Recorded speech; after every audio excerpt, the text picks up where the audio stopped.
నమస్తే, welcome to Telugu days. ప్రస్తుతం మనం సరూర్ నగర్ కార్పొరేటర్ అలాగే బీజేపీ స్పోక్స్ పర్సన్ ఆకుల శ్రీవణి గారితో ఉన్నాము. సో పొలిటికల్ కెరీర్ అది ఎలా సాగుతోంది, అలాగే ఆమె బీజేపీ పార్టీ నుంచి ఏం ఆశిస్తున్నారు, అంతేకాదు గడిచిన 2 ఏళ్లలో కాంగ్రెస్ ప్రభుత్వం పరిపాలన, రేవంత్ రెడ్డి గారి ప్రణాళికలు ఎలా ఉండబోతున్నాయి, ఎలా ఉన్నాయి, ఎలా జరుగుతున్నాయి, దీనికి సంబంధించి ఆవిడతో మాట్లాడదాం. నమస్తే మేడం. సో ముందు మీ కెరీర్ గురించి మాట్లాడుకుందాం. జనరల్గా పొలిటికల్ ఇంటికి రావాలంటే లేడీస్కి చాలా ఇబ్బందులు ఉంటాయి, అది అందరికీ తెలిసిన విషయమే. అంటే ఒక మేల్ ఫీమేల్ జెండర్ వివక్షత అనేది మనకున్న విషయమే. ముఖ్యంగా మన ఇండియాలో ఎక్కువగా ఉంటుంది అది క్యాస్ట్ వైజ్గా అండ్ జెండర్ వైజ్గా. సో మీరు పొలిటికల్లోకి రావాలని, అలాగే ఒక పార్టీ స్టాండ్ తీసుకొని స్పోక్స్ పర్సన్గా మీ గొంతు బలంగా వినిపించడానికి బీజం ఎక్కడ పడింది, ప్రధాన కారణాలు ఏంటి? అంటే నాట్ ఓన్లీ రాజకీయాలండి, ఒక మహిళ గడప దాటి బయటికి రావాలి అంటే నిజంగా కూడా కష్టంతో కూడుకున్న పని. ఎక్కడికి బయటికి వచ్చినా కూడా తను చాలా విషయాలలో ఎదుర్కోవాల్సిందే. అలాగే రాజకీయాలలో కూడా రాజకీయాలకి రావాలి అన్నది మా ఉద్దేశం లేకుండే, దైవ నిర్ణయమో ఏమో. ఆ సమయంలో టికెట్ ఎలక్షన్లు ఉన్నాయి, పార్టీ వాళ్ళు టికెట్ ఇచ్చారు, ప్రజలు గెలిపించారు.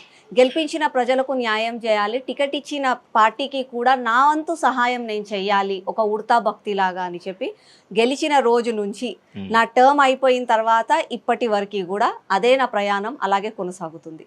విమర్శలు వస్తాయండి, ముఖ్యంగా చెప్పాలంటే మహిళలకి. ఈ రోజు మీరు అన్నట్టుగా రాజకీయాలలో మహిళలు బయటికి రావాలంటేనే భయం. అట్లాంటిది ఉన్న ఒక లెక్క పెడితే 10 మంది నాయకులు ఉంటే ఆ 10 మంది నాయకులను కూడా విమర్శించి క్యారెక్టర్ అసాసిన్ చేసి చెప్తుంటే బాధ అనిపిస్తుంది. కానీ సమాజం అన్నాక ముందుకు సాగాల్సిందే, పోరాడాల్సిందే. మహిళలకు ఒక శక్తి అనేది ఉంది కాబట్టి అలాగే ముందుకు సాగుతున్నాను.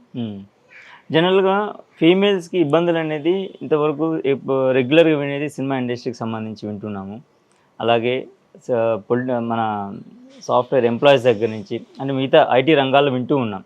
కానీ పొలిటికల్లో కూడా ఒక సీఎం లెవెల్లో ఎవరైనా మనం అప్రోచ్ అవ్వాలి అంటే ఒక కార్పొరేట్ స్థాయిలో నాట్ ఓన్లీ కార్పొరేట్ ఎమ్మెల్సీ పదవిలో ఉన్న వాళ్ళు కూడా సీఎంతో డైరెక్ట్గా 1-to-1 కూర్చొని మాట్లాడేంత స్థాయి చాలా పార్టీలో లేదు అని కొంతమంది మహిళలు పొజిషన్లో ఉండి పార్టీ కోసం కష్టపడి క్యాంపెయినింగ్ చేసి నిలబడి ప్రచారాల్లో పాల్గొని కూడా వాళ్ళకి సరైన న్యాయం జరగలేని బయటికి వచ్చిన వాళ్ళు ఇతర పార్టీలో చాలామంది ఉన్నారు.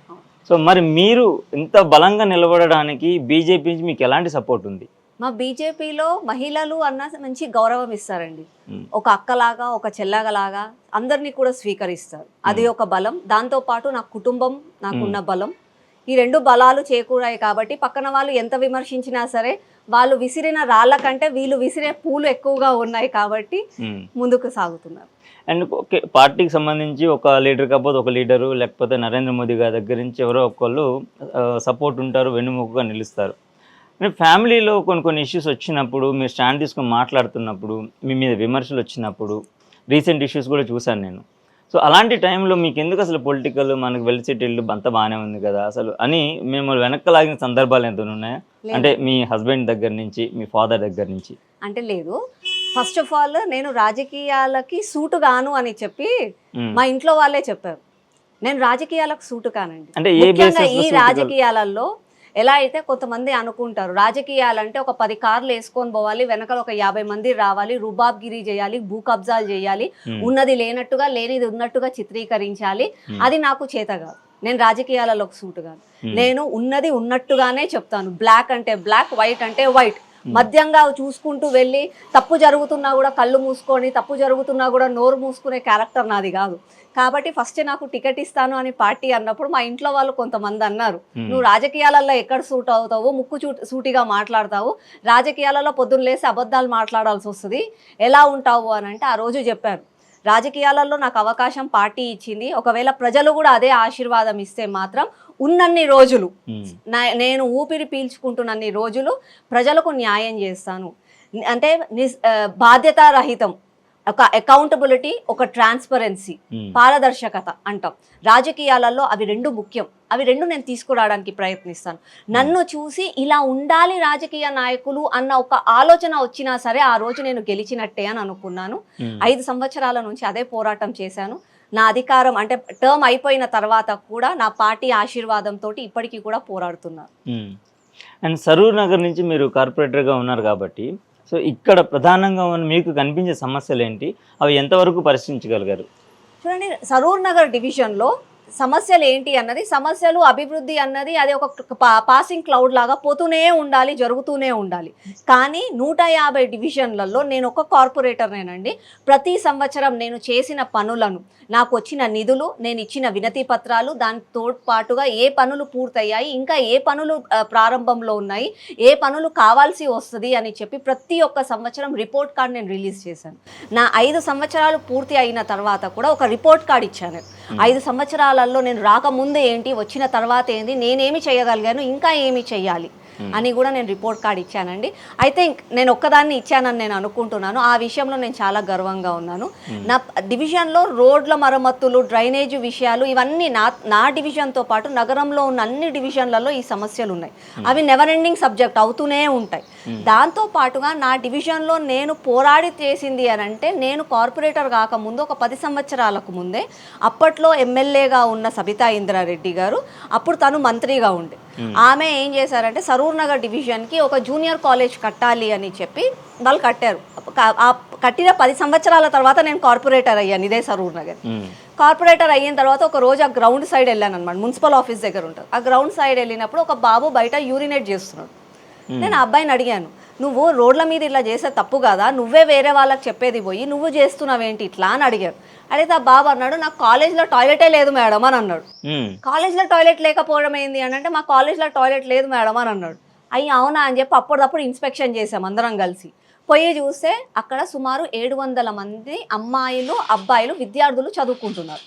700 మంది విద్యార్థులకి both boys and girls co education వాళ్ళకి ఒకే ఒక టాయిలెట్ రూమ్ ఉంది. ఆ ఒకే ఒక టాయిలెట్ రూము అమ్మాయి అబ్బాయి ఎలా పోతారు? అది కూడా మహా అంటే 30 నిమిషాలు బ్రేక్ టైం ఉంటుంది. ఆ 30 నిమిషాలలో ఎలా పోతారు వాళ్ళు అని నేను ఆ రోజు ప్రశ్నించాను. ఫస్ట్ పోగానే ప్రశ్నించి పోరాడితే, అరే నీకేం తెలివి లేదు, నువ్వు ఒక కార్పొరేటర్వి, నువ్వు ఇలా ఉండాలి అలా ఉండాలి అని చెప్పి మళ్ళీ కొంతమంది మేధావులు నీతులు చెప్తారు. సరిగా వాళ్ళకి తగ్గట్టుగానే పనిచేయాలి కదా అని చెప్పి ఫస్ట్ పోయాము, ఫొటోస్ వీడియోలు తీసుకున్నాము. అప్పట్లో సబితా ఇంద్రారెడ్డి గారు ఇక్కడ మళ్ళా ఇదే ఏరియాకి ఎమ్మెల్యేగా ఉండే, మళ్ళా ఆమె విద్యాశాఖ మంత్రిగా ఉంది. మళ్ళీ విద్యాశాఖ మంత్రిగా ఉన్నప్పుడు నీ పరిధిలో ఉన్న ఒక సరూర్ నగర్ డివిజన్లో కాలేజ్లో టాయిలెట్ లేదమ్మా, నువ్వేం చేస్తున్నావు, ఆ ఓపెనింగ్ కూడా నువ్వే చేసావు కదా అని చెప్పి ఆమెకు లెటర్లు, వీడియోలు అన్ని పంపించాం. పట్టించుకోలేదు. ముఖ్యమంత్రి కేసీఆర్ గారికి కూడా పంపించాం. నీ అన్న జిహెచ్ఎంసీ గొప్పది, విశ్వనగరం అని చెప్పుకుంటారు, డల్లాసు టెక్సస్ చేస్తానంటారు, టాయిలెట్ లేదు ఇక్కడ ముందు అని చెప్పాం. వాళ్ళు కూడా పట్టించుకోలేదు. నెల రోజులు దాటిపోయింది. నెల రోజులు దాటినా కూడా ఏం మాకు అర్థం కావట్లేదు, ఏం చేయాలని తెలియక రోడ్డు మీద పిల్లలతో సహా కూర్చొని ధర్నా చేశాం. ధర్నా చేసిన తర్వాత 2 కోట్ల రూపాయలు శాంక్షన్ చేశారు. విడ్డూరం ఏంటంటే 2 కోట్ల రూపాయలు శాంక్షన్ చేసి బిల్డింగ్ సగం అయిపోయింది, ఇప్పటికీ కూడా కంప్లీట్ కాలేదు. ఎందుకనంటే డబ్బులు లేవు, కాంట్రాక్టర్కి డబ్బులు ఇవ్వట్లేదు అని చెప్తున్నారు. మళ్ళీ ఇదే నియోజకవర్గానికి ఓపెనింగ్ చేసింది సబితా ఇంద్రారెడ్డి, విద్యాశాఖ మంత్రిగా ఉంది సబితా ఇంద్రారెడ్డి, 3 సార్లు ఎమ్మెల్యేగా ఉంది సబితా ఇంద్రారెడ్డి. మళ్ళీ ఇప్పటికీ కూడా ఆమె పట్టించుకోవట్లేదు. ఇప్పటికీ కూడా పోరాడుతున్నాం దాంతో పాటు కొన్ని నాలా విషయాలు అవి ఉండే, అవి పూర్తయ్యాయి. గతంతో పోల్చుకున్నట్లయితే మీరు చెప్పిన దాని ప్రకారం చూసుకుంటే ఈ గడిచిన 5 సంవత్సరాల్లో జిహెచ్ఎంసీలో ఎక్కువ ప్రాబ్లమ్స్ ఉన్నాయని చెప్పేసి వినిపిస్తూ ఉంది, బాగా అంతటా చెప్పుకుంటున్నారు దీని గురించి. సో ఇది నమ్మొచ్చా ఇంతవరకు, అది కరెక్టేనా? జనరల్గా మన దేశంలో నగరాలు అంటే చిన్న చిన్న నగరం కానీ చిన్న చిన్న గ్రామాలు బాగుంటేనే దేశం బాగుపడుతుంది అని చెప్పి మహాత్మా గాంధీ గారు చెప్పారు. కానీ ఈ రోజు ఏమైపోయిందంటే అంత సెంట్రలైజేషన్ అయిపోయింది. ఇక్కడ సరూర్ నగర్ డివిజన్లో ఒక ఎలక్షన్ పెడుతున్నారు, ఒక కార్పొరేటర్గా ప్రజలు గెలిపించుకుంటున్నారు. కానీ కార్పొరేటర్కి ఏమీ ఉండదండి. ఆ కార్పొరేటర్గా చెప్పాలంటే 150 డివిజన్లకి మేము రీసెంట్గా కార్పొరేటర్లము ఉండే. కార్పొరేటర్లము అని అంటే ప్రజాప్రతినిధులం అన్న పేరు మాత్రమే కానీ మేము చేసేది కేవలం కొరియర్ సర్వీస్ మాత్రమే. ప్రజలు మాకు ఇచ్చిన వినతి పత్రాలను తీసుకుపోయి ఆఫీసర్లకు చేరవేయడం మాత్రమే మా పని. మాకు ₹1 నిధులు ఉండవు, మాకు సైన్ పవర్ ఉండదు. మేము కనీసం ఇది అవసరము అని చెప్పడానికి మాకు అంటే మాకు ఆ స్వాతంత్రం కూడా ఉండదు, వాక్ స్వాతంత్రం కూడా లేదండి. కౌన్సిల్లో పోయి మాట్లాడదాము అని అంటే మాట్లాడరు. ఆమెకి ఎవరు మేయర్ గారికి ఎవరు మంచిగా ఉన్నారో అది చేస్తున్నారో వాళ్ళకి మాత్రమే శాంక్షన్స్ ఇస్తారు. స్టాండింగ్ కమిటీలో వాళ్ళు మాత్రమే ఉంటారు, రూలింగ్ పార్టీలో ఉన్న వాళ్ళే. వాళ్ళకి ఎక్కడ డబ్బులు కావాలి, ఎక్కడి నుంచి కమిషన్ కమిషన్లు వస్తున్నాయని అంటే వాటికి మాత్రమే శాంక్షన్స్ చేస్తారు. కానీ ఇక్కడ నగరంలో ఓటేసిన ప్రజలకు అవసరాలు ఏమున్నాయి అని చెప్పి మాకు తెలిసినంతగా ఏసీ రూమ్ లో కూర్చున్న వాళ్ళకి తెలియదు. వాళ్ళ కోసం మమ్మల్ని అడగాలి, ఇక్కడ ఏంటి అవసరం అని చెప్పి నాకు చెప్తే, నా ప్రజలకు ఇక్కడ రోడ్ అవసరం, నా ప్రజలకు ఇక్కడ పార్క్ అవసరం, నా ప్రజలకు ఇక్కడ డ్రైనేజ్ అవసరం, నా ప్రజలకు ఇక్కడ ఒక ఫ్లైఓవర్ అవసరం, నా ప్రజలకు ఇక్కడ ఒక ఎస్టీపీ అవసరం అని చెప్పి నేను చెప్పగలుగుతాను. నువ్వు మేయర్వి, నువ్వు ఆడ పెద్ద బంగ్లాలో కూర్చొని, నువ్వు ఏసీలో కూర్చొని సరూర్ నగర్కి ఏం కావాలో నువ్వు సైన్ చేస్తే ఎట్లయితుంది? ఈ రోజు అట్లా అయిపోయింది. ఈ సెంట్రలైజేషన్ కి కారణం ఎవరు అనంటే కేటీఆర్ తప్పు చేసిండు. మున్సిపల్ శాఖ మంత్రిగా ఉండి మున్సిపల్ శాఖ మంత్రిలో రోడ్లు, డ్రైనేజీలు, నీళ్లు వీటిని పట్టించుకోలేదు. కేవలం పెద్ద పెద్ద భవనాలకు పర్మిషన్లు ఇవ్వాలి, డబ్బులు తీసుకోవాలి, కమిషన్లు తీసుకోవాలి, షేర్లు తీసుకోవాలి అని చెప్పి ఆలోచించి అప్పుడు ఆయన మున్సిపల్ శాఖ మంత్రిగా ఉండి హైదరాబాద్ని దోచుకున్నాడు. ఇప్పుడు రేవంత్ రెడ్డి గారు కూడా మున్సిపల్ శాఖ మంత్రిగా ఉండి ఈయన కూడా అదే ఖరాబ్ చేస్తున్నారు. ఎట్లయిపోయిందంటే టౌన్ ప్లానింగ్ అంటామండి. జనరల్గా టౌన్ ప్లానింగ్ అంటే అభివృద్ధితో పాటు మన నగర విస్తరణతో పాటు రేపు రాబోయే తరానికి 20-30 సంవత్సరాలకి నువ్వు ప్లానింగ్ చేయాలి. కానీ అలా టౌన్ ప్లానింగ్ సమస్య అది కాదండి బాధ్యత. కేవలం పర్మిషన్లు ఇవ్వాలి. ఒకవేళ వాళ్ళు డీవియేషన్ చేసి వాళ్ళకి ఫైన్లు వేయాలి, డబ్బులు తీసుకోవాలి, ట్యాక్సులు తీసుకోవాలి. ఒక ఫ్లోర్ ఎక్కువ వేసుకుంటే పోవాలి, దమ్కి ఇవ్వాలి, కూలగొడతా అని చెప్పాలి, మళ్ళీ ఫీజులు తీసుకోవాలి. ఇది టౌన్ ప్లానింగ్ అయిపోయింది. ఈ రోజు టౌన్ ప్లానింగ్ వల్లనే మన హైదరాబాద్ మునిగిపోతుంది అని అంటే one of the biggest culprits ఎవరు అని అంటే మన హైదరాబాద్ నగరంలో ఉన్న టౌన్ ప్లానింగ్ ఆఫీసర్లు మాత్రమే. రాజకీయాలు ఇవాళ ఉంటాయి, రేపు పోతాయండి. అధికారం వస్తుంది, పోతుంది. కానీ నువ్వు 60 సంవత్సరాలు ప్రజాసేవ కోసం అని చెప్పి నువ్వు గవర్నమెంట్ జాబ్ చేస్తున్నప్పుడు నువ్వు న్యాయంగా చెయ్యాలి కదా. నువ్వెందుకు చేయట్లేదు? ఏంటండి, ఒకప్పుడు కాంగ్రెస్ వాళ్ళు ఉన్నప్పుడు నాలాల మీద, కుంటల మీద, చెరువులల్లో ఎక్కడ పడితే అక్కడ వాళ్ళే పర్మిషన్లు ఇచ్చిండ్రు. ఇండ్లు కట్టుకోమని వాళ్ళే చెప్పిండ్రు, రిజిస్ట్రేషన్లు వాళ్ళే చేసిండ్రు, కట్టుకున్న ఇండ్లకి ముందు రోడ్లు వేసిండ్రు, డ్రైనేజ్ వేసిండ్రు, లైట్లు వేసిండ్రు, ముక్కు పిండి మరీ ట్యాక్సులు కూడా తీసుకుంటున్నారు.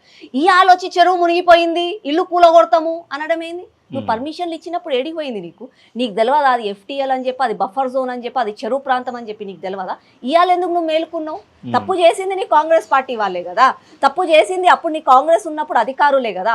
ఆ రోజు తప్పు చేసి ఇవాళ దులుపుకుంటానంటే ఎట్లయితుంది? అంటే పేద ప్రజలు అంటే, అమాయక ప్రజలు అంటే నీకు చులకన అయిపోయిందా? అది ఒక్కసారి వాళ్ళు ఆలోచించాలి. అధికారం 5 సంవత్సరాలకు ఉంది, 5 సంవత్సరాలకు మూటలు వెనకేసుకొస్తున్నా అని కాదు. ఉన్న 5 సంవత్సరాలలో రాబోయే 20 సంవత్సరాలకి ప్రజలకి నువ్వేం చేస్తున్నావు? రోడ్డు వేయడం నీ గొప్పతనం కాదు. ఆ వేసిన రోడ్డుని కాపాడుకోవాలని చెప్పి సమాజంలో అవేర్నెస్ చేయడం నీ గొప్పతనం. అది నువ్వు లీడర్ అంటే కద్దరు బట్టలు వేసుకొని రుయ్య అని చెప్పి 20 కార్లు పెట్టుకొని 50 మందిని వేసుకొని తీసుకుపోయి రిబ్బన్ కట్ చేసే లీడర్ అయిపోతారా అండి? సమాజాన్ని కాపాడగలరు కదా. మనం చెప్పుకుంటాము, మా సంఘంలో మాకు నేర్పిస్తారు, సమాజాన్ని నిర్మాణం చేయాలి, వ్యక్తిత్వ నిర్మాణం చేయాలి. అప్పుడు కదా దేశం బాగుపడుతుంది. చెత్త వేస్తున్నారని చెప్పి గవర్నమెంట్, చెత్త ఉంది కదా అని చెప్పి గవర్నమెంట్ వాళ్ళని తిట్టడం కాదండి. చెత్త ఎయ్యొద్దు అని చెప్పి ప్రజలకి చెప్పడం కూడా వాళ్ళ బాధ్యతనే. ఆ బాధ్యత వాళ్ళు కూడా నిర్వహించాలి. ఆ రోజే మన సమాజం బాగుపడుతుంది. అంతేగాని పొద్దున లేచినప్పటి నుంచి నా బాధ్యత నేను మర్చిపోయి వాళ్ళు చేసే తప్పులని నేను పట్టుకొని నువ్వు తప్పు చేస్తున్నావు అని అంటే ఎలా అవుతుంది? సమాజం బాగుండాలంటే అందరూ కలిసి నడవాలి. కానీ ఇవాళ రేపు అదొక దురదృష్టం అండి, దౌర్భాగ్యం అనుకోవాలి మనం. ఒకప్పుడు మన ధర్మంలో మనకు నేర్పించారు వసుదైవక కుటుంబం, సర్వే జన సుఖినో భవంతు, అందరూ బాగుండాలి, అందులో మనం ఉండాలి. ఇవాళ ఎట్లయిపోయిందంటే నేను ఒక్కదాన్ని బాగుండాలి, పక్కనోడు సంకనాకిపోయినా సరే అన్న ఆలోచనలో మనం ఉన్నాం. మన సమాజం బాగుపడాలంటే నిజమైన ధర్మాన్ని మనం మళ్ళీ తీసుకురావాలి. అందుకే రామరాజ్యం రావాలి అని మేము కోరుకుంటాం. అయితే ఇప్పుడు జనరల్గా పొలిటికల్ లీడర్స్ గురించి మాట్లాడితే ఒక ఎమ్మెల్యే టికెట్ కోసం పోటీ చేసేవాళ్ళు 100 నుంచి 150 కోట్లు ఖర్చు చేయాలి, లేకపోతే పార్టీ ఫండ్ కింద ఇవ్వాలి, ఏ రూపైనా అనుకోండి, అది వేరే విషయం. అలాగే కార్పొరేట్ స్థాయిలో కూడా కార్పొరేటర్గా పోటీ చేయాలంటే ఒక 20 నుంచి 30 కోట్లు ఖర్చు పెట్టాలి, ఆ తర్వాత మళ్ళీ మనం ఒక 40-50 కోట్లు సంపాదించుకోవచ్చు. ఈ స్ట్రాటజీ కూడా చాలామంది మాట్లాడుతూ ఉంటారు. సో మీరు మీ విషయానికి వచ్చేసరికి మీరు ఎంత ఖర్చు పెట్టారు, ఎంత పోగొట్టుకున్నారు, సంపాదించుకుంది ఏంటి? ప్రతి ఒక్కరండి తెలివిమంతులే. రాజకీయాలలోకి వచ్చారంటే వాళ్ళకి ఇంతో అంత కొంచెం తెలివే ఉంటుంది. ప్రతి ఒక్కరు కూడా గవర్నమెంట్ నార్మ్స్ ప్రకారంగా ఎంత ఖర్చు పెట్టాలో అంతే ఖర్చు పెడతారు ఎలక్షన్స్కి. కానీ హంగు ఆర్భాటాలకండి ఒక లీడర్ అన్నవాడు నేను ఇందాక చెప్పినాను కదా, కద్దరు బట్టలు వేసుకోవాలి, చేతిలో ఒక మంచి బ్రేస్లెట్ వేసుకోవాలి, బంగారు బ్రేస్లెట్, మెడలో గొలుసు వేసుకోవాలి, వెనకాల మినిమం ఒక 50 మందిని మెయింటైన్ చేయాలి, రావాలి, పువ్వాలి, హడావిడి చేయాలి, ఫ్లెక్స్లు వేయాలి, సభలు పెట్టాలి, ఓపెనింగ్లు చేయాలి, డిస్ట్రిబ్యూషన్స్ చేయాలి, ఇవన్నీ చెయ్యాలి, సోషల్ మీడియా చూసుకోవాలి, మళ్ళీ మీడియాని ఫాలో కావాలి, మీడియాని మేనేజ్ చేయాలి, ఇవన్నీ చేయాలంటే ఖర్చులు అవుతాయండి, ఖర్చులు అవుతాయి. సమాజం అలా ఉంది, సమాజం మారిపోయింది. కానీ మీరు అన్నట్టుగా నేను నిజం చెప్తున్నాను, నాకు తెలిసిన దాంట్లో చెప్తున్నాను. ఒకప్పుడు ఏమనుకునే వాళ్ళంటే రాజకీయ నాయకులు 1 కోటి రూపాయలు ఖర్చు పెడితే 10 కోట్లు సంపాదిస్తాడులే, రాజకీయ నాయకుడు అంటే మొత్తం కరప్టెడ్, రాజకీయాలంటే ఒక బూతులాగా మారిపోయింది. కానీ ఇవాళ అలా లేదండి. అందరు రాజకీయ నాయకులు అలా చేస్తారు అనుకోవడం తప్పు. ఈ రోజు ఒక 10 ఎకరాల భూమి ఉన్న అతను రాజకీయాలలోకి వస్తే అతను రాజకీయ చరిత్రలో మీరు అడగండి, లాస్ట్కి వచ్చేవరకు 2 ఎకరాలే మిగులుతాయి, మిగతావన్నీ అమ్ముకోవాల్సిందే. ఈ రోజు రాజకీయాలు చేస్తున్న వాళ్ళందరూ కూడా పులి సవారి అంటాం, పులెక్కిన తర్వాత దిగలేము, తప్పదు. ఇక నువ్వు కూర్చున్నన్ని రోజులు ఇక పులి మీద సవారీ చెయ్యాల్సిందే. నువ్వు ఆ పులి సవారీ చేయడానికని చెప్పి ఉన్న ఆస్తులన్నీ అమ్ముకోవాల్సి వస్తుంది. కొంతమంది బంగారం తాకట్టు పెడతారు, ఇల్లు తాకట్లు పెడతారు, చేస్తున్నారు అలాంటివి కూడా. తప్పులు అందులో కూడా అవుతున్నాయండి. ఒక రీసెంట్ గా నేను ఒక మూవీ చూసినప్పుడు అందులో ఒక డైలాగ్ ఉంటుందండి. అతను వచ్చి సీఎంకి పరిచయం చేసుకుంటాడు, ఒక ఎమ్మెల్యే అతను వచ్చి సీఎంకి పరిచయం చేసుకుంటూ ఉంటాడు. అన్న నేను రాజకీయాలలో 40 సంవత్సరాలు అయింది వచ్చి, రాజకీయాలలోకి రాకముందు నా దగ్గర 10 ఎకరాలు ఉండే, ఇప్పుడు నా దగ్గర 2 ఎకరాలే ఉంది, అప్పుడు 100 కోట్ల ఆస్తి ఉండే, ఇప్పుడు 30 కోట్ల ఆస్తి అయిపోయిందన్న అని చెప్పి చెప్తాడు, గొప్పగా చెప్పుకుంటాడు. అంటే నేను రాజకీయాలలోకి వచ్చి నేను ఇంత చేసుకున్నాను అన్నది ధోరణి చెప్పారు. కరప్షన్ అవుతుందండి, కరప్షన్ అవ్వట్లేదని కూడా నేను అనట్లేదు. ఇప్పుడు కేటీఆర్ లాంటి వాళ్ళు ఉన్నారు, ధరణి పోర్టల్ పెట్టాడు, దేవాదాయ శాఖ భూములు, అటవీ శాఖ భూములు, అసైన్డ్ భూములు అన్ని రాత్రి కబ్జాలు చేసేసారు. అది వాళ్ళది సెంట్రలైజ్ అయిపోయింది కాబట్టి వాళ్ళు చేయగలుగుతున్నారు. కానీ సామాన్య లీడర్లే కానీ ఇప్పుడు సర్పంచ్ దగ్గర వార్డు మెంబర్లు, కార్పొరేటర్లు, కౌన్సిలర్లు వీళ్ళు అంత పెద్ద స్కాములు ఏం చేయలేరండి. అనుకోవడం మాత్రం అది తప్పు. మీరు అట్లా అంటే మొన్న హెచ్ఎండబ్ల్యూఎస్ లో ఒక అతను జనరల్ మేనేజర్ దొరికాడు, 100 కోట్లు దొరికాయి వాళ్ళ ఇంట్లో. దాని తర్వాత R&B ఎంప్లాయీ దొరికాడు, వాళ్ళ ఇంట్లో ఏదో గోల్డ్ బిస్కెట్లే దొరికాయి. అట్లా అని చెప్పి ఆ వ్యవస్థలో ఉన్న వాళ్ళందరూ తప్పు చేస్తున్నారా అనుకోవడం తప్పు. కానీ వాళ్ళు చేసే కరప్షన్ కొంతమంది అయితే చేస్తున్నారు. ఓకే, ఇప్పుడు మనం బీఆర్ఎస్ పార్టీ గురించి మాట్లాడుకున్నట్లయితే 10 ఏళ్ల పరిపాలనలో చివరికి వచ్చేసరికి అంటే 8వ సంవత్సరం 9వ సంవత్సరం ఆ టైంకి వచ్చేసరికి ప్రజల్లో కానివ్వండి ప్రతి ఒక్కరిలో కూడా పార్టీ మీద, నాయకుల మీద అసంతృప్తి వచ్చి కాంగ్రెస్ పార్టీ నుంచి పార్టీని గెలిపించి రేవంత్ రెడ్డి గారిని సీఎం చేశారు. కానీ ఈ 2 ఏళ్లలోనే రేవంత్ రెడ్డి గారి మీద కూడా ప్రజల్లో విపరీతమైన అసంతృప్తి వచ్చింది. మిగతా పార్టీలకు సంబంధించి కానివ్వండి వాళ్ళు కూడా ఆయన మీద నెగిటివ్గానే కామెంట్ చేస్తున్నారు. బట్ ఆయన చేసే కొన్ని కార్యక్రమాలు బాగున్నాయని అంటున్న వాళ్ళు ఉన్నారు. మీరు బీజేపీ పార్టీ నుంచి ఉన్నారు కాబట్టి సో మీరేం మాట్లాడతారు? ఒక జనరలైజ్గా చెప్పాలంటే ఏం చెప్తారు మీరు? కేసీఆర్ గారు చేసిన తప్పేంటంటే ఉన్నది లేనట్టుగా చేయడము, లేనిది ఉన్నట్టుగా చూయించి ప్రజలకు మాయమాటలు చెప్పి తెలంగాణ సెంటిమెంట్ వాడుకొని తనకు చేత కాదు అని తెలిసినా కూడా తప్పుడు హామీల గురించి మాట్లాడి, కాళేశ్వరం అన్నది పెద్ద ప్రాజెక్ట్ అండి. ఆ రోజు కేసీఆర్కి కూడా తెలుసు దానివల్ల అంటే మనం ఒకవేళ దాన్ని ముట్టుకున్నామనంటే ఆ డబ్బులు పోతూనే ఉంటాయి అని చెప్పి తనకి కూడా తెలుసు. ఆ కెనల్స్ పూర్తి కావని తెలుసు. అన్నీ మేడిగడ్డ డ్యామే కానీ అవన్నీ డ్యాములు బ్యారేజ్లు అయిన తర్వాత ఆ కెనల్స్ వేసి ఆ కెనల్స్లలో నుంచి నీటిని ప్రతి ఒక్క రైతు పొలంలోకి తీసుకెళ్లడం అన్నది ఒక పెద్ద ఇంపాసిబుల్ టాస్క్. అది తనకి కూడా తెలుసు. కానీ అయినా కూడా ఏదో నేను ఒక ప్రాజెక్ట్ చెయ్యాలి కదా అని చెప్పి హడావిడిగా ప్రాజెక్టు చేశారు. ప్రాజెక్ట్ చేసిన తర్వాత దాంట్లో కొంచెం తప్పులు అయ్యాయి, స్కామ్ అయ్యింది. అదంతా అయిన తర్వాత ఏమి చేయాలో తోచక చేతులు ఎత్తేసి ఒక రాజకీయ నాయకుడు అంటండి పనులు అవుతాయి, పనులు కావు. కానీ నువ్వు అనునిత్యం ప్రజల మధ్యలోనే ఉండాలి. ప్రజలు తిడితే నువ్వు పడాలి, ప్రజలు అడిగితే నువ్వు సమాధానం చెప్పాలి. అప్పుడు నువ్వు రాజకీయ నాయకుడు అవుతావు, అప్పుడు నువ్వు ప్రజానాయకుడు అవుతావు. అంతేగాని నిన్ను ప్రజలు గెలిపించారు కదా, ఇక 5 సంవత్సరాలు నన్ను ఎవ్వరూ ఏమీ చేయలేరు అని చెప్పి నేను నా ఫామ్ హౌస్లోనే ఉంటాను, ప్రజలకు చనిపోయినా నేను రాను, రైతులు ఏడ్చినా నేను రాను, మహిళలకు అన్యాయమైన నేను బయటికి రాను అని అనుకొని అహంకారణతోటి వాళ్ళంతలా వాళ్ళు ఈరోజు ఓడిపోయారండి. ఎప్పుడైనా రాజకీయాలలో ఒకటి చెప్తారు, ప్రత్యక్ష వేరే పార్టీలు అపోజిషన్ పార్టీలు గెలవవు, రూలింగ్ పార్టీలు ఓడిపోతాయి. It's a saying in politics అంటారు అనమాట. రూలింగ్ పార్టీలు చేసే తప్పుల వల్ల వాళ్ళు ఓడిపోతారు కాబట్టి అపోజిషన్ గెలుస్తుంది అని అంటారు. కేసీఆర్ కూడా అదే తప్పు చేశారండి. నిజంగా కూడా ఇయాలకి కూడా కేసీఆర్ అంటే చాలా మందికి ఒక అభిమానం. తెలంగాణ వచ్చుడో కేసీఆర్ సచ్చుడో ఆ మాట అన్న తర్వాత నిజంగా కూడా ప్రతి ఒక్క తెలంగాణ బిడ్డకి ఒక స్ఫూర్తి వచ్చింది. అందరము కలిశారు, పోరాడారు, తెలంగాణను సాధించుకున్నారు. కాబట్టి ఒక అభిమానం అనేది ఉంది తన పైన. ఆ అభిమానంతో 2 సార్లు తనను ముఖ్యమంత్రి చేస్తే నిజంగా కూడా నువ్వు తెలంగాణ ప్రజలకు ఏం చేసావు?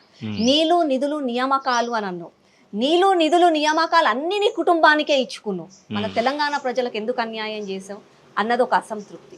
దాని తర్వాత లిక్కర్ స్కామ్లో కవిత, కుటుంబ కలహాలు. ఆ కుటుంబ కలహాలు మాకెందుకు, తెలంగాణ వాళ్ళకి.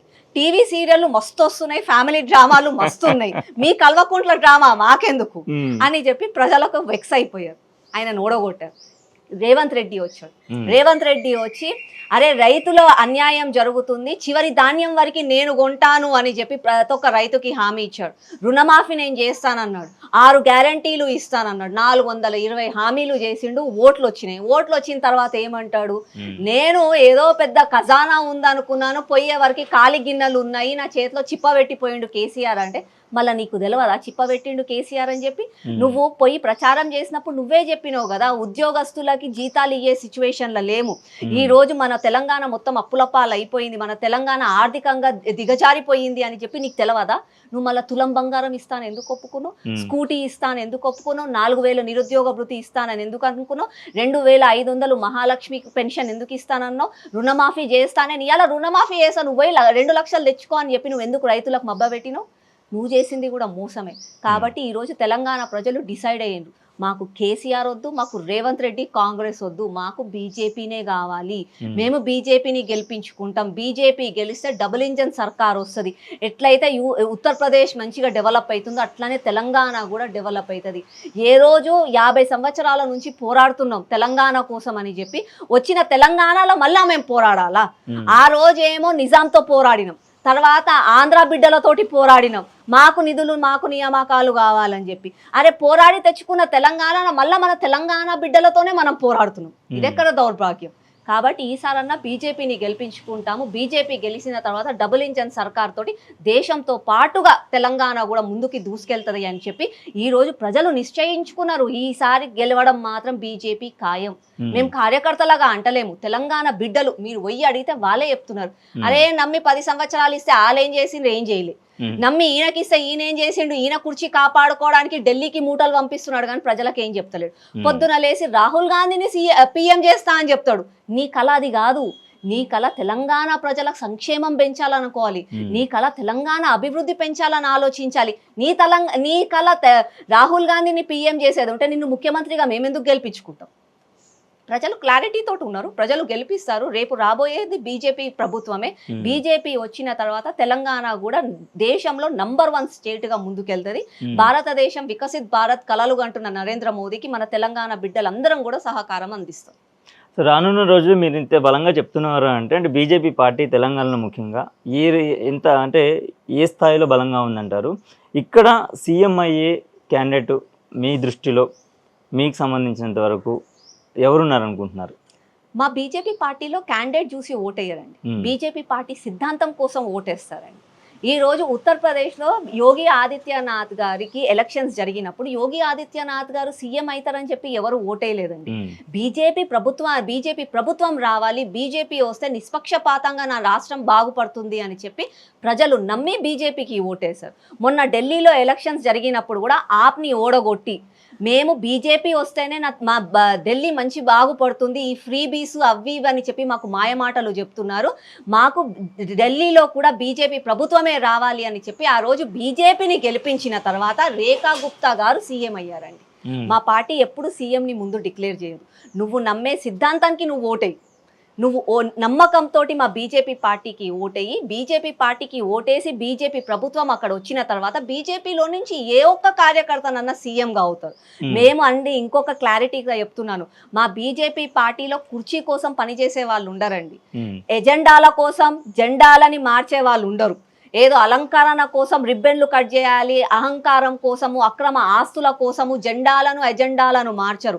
అధికారం ఉన్నా లేకున్నా నమ్మిన సిద్ధాంతం కోసం పనిచేసే కార్యకర్తలే ఉంటారు. కాబట్టి ఎప్పుడు కూడా మేము సీఎం క్యాండిడేట్ని ముందే డిక్లేర్ చేయం.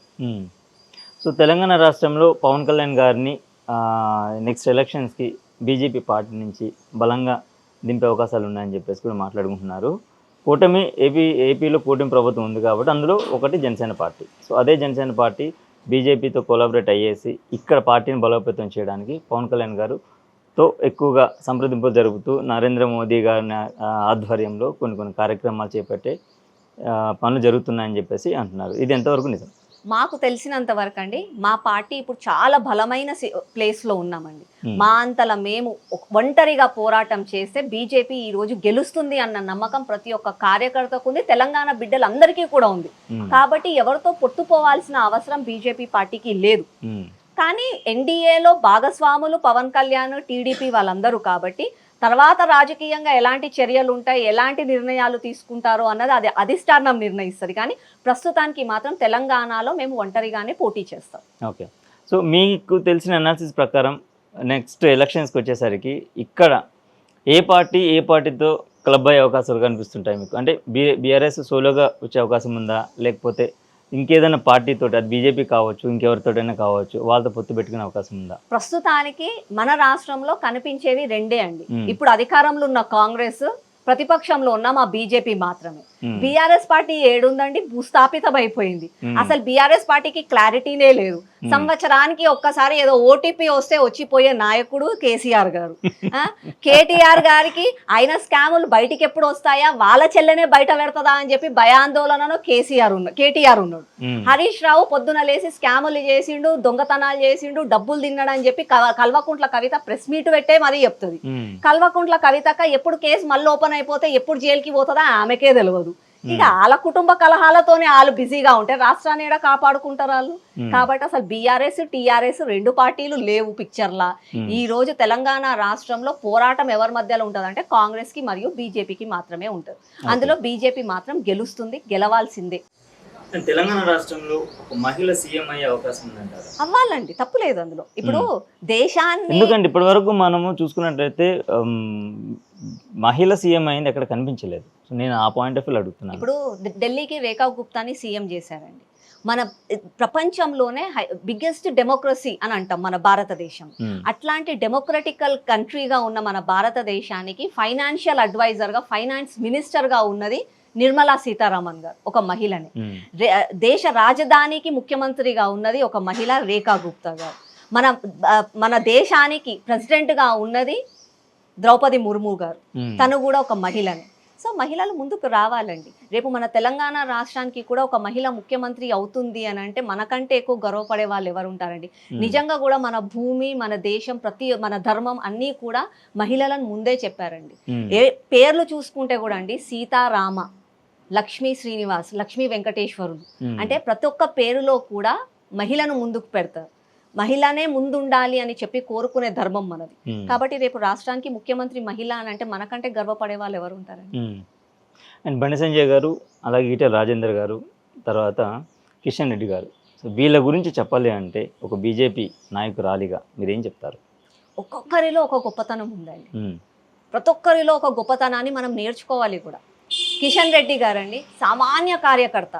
తనకంటూ ఒక గాడ్ ఫాదర్ లేడు, 1000 కోట్ల ఆస్తులు లేవు, 100 ఎకరాల భూములు లేవు. ఒక సామాన్య కార్యకర్త పని చేసుకుంటూ కేవలం తన నమ్మిన సిద్ధాంతం కోసి అనునిత్యం పని చేసుకుంటూ ఎలాంటి మచ్చ లేకుండా అదే పనిని నమ్ముకుంటూ ఇన్ని సంవత్సరాలు పార్టీని నమ్ముకొని అధికారం ఉన్నా లేకున్నా అదే కాషాయ జెండా కోసం పనిచేసి ఈరోజు కేంద్ర మంత్రి వర్యులు అయ్యారు అని అంటే ఆ ఓపిక, ఆ సహనం, అంటే ఆ కష్టం, ఎలా పని చేయాలి, ఎంత ఓపికగా ఉండాలి, సమయాన్ని నమ్మాలి, కష్టే ఫలి అన్నది నమ్మాలి అని చెప్పి అతని దగ్గర నుంచి మనం స్ఫూర్తిని తెచ్చుకోవచ్చండి.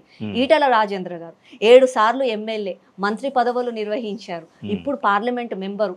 అతను ఆర్థికంగా కూడా చాలా బలంగా ఉన్నారు. తను అనుకుంటే ఎవరిని లెక్క కూడా చేయరు. కానీ అయినా కూడా ఈ రోజుకి కూడా నేను అట్లాంటి వ్యక్తిని ఎప్పుడు చూడలేదు. ఎంత సౌమ్యంగా ఉంటారు, ఎంత సింపుల్గా ఉంటారు అని అంటే సామాన్య మనుషులు ఎలా ఉంటారో అలా వచ్చి మాట్లాడడము, తను చేసే భోజన విధానమే కానీ, తను మాట్లాడే తీరే కానీ, పొద్దున్న నుంచి సాయంత్రం వరకు అనునిత్యం ప్రజలలో ఉంటారు.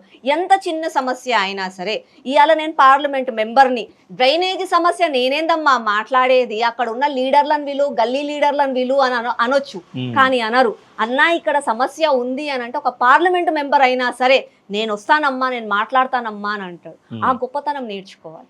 కష్టంని నమ్మితే ఆ కష్టం చెయ్యాలి. నిజమైన ప్రజానాయకుడు అని అంటే అనునిత్యం ప్రజలలో ఉంటే ప్రజానాయకుడు అవుతావు అన్న గొప్పతనం నేర్చుకోవాలి.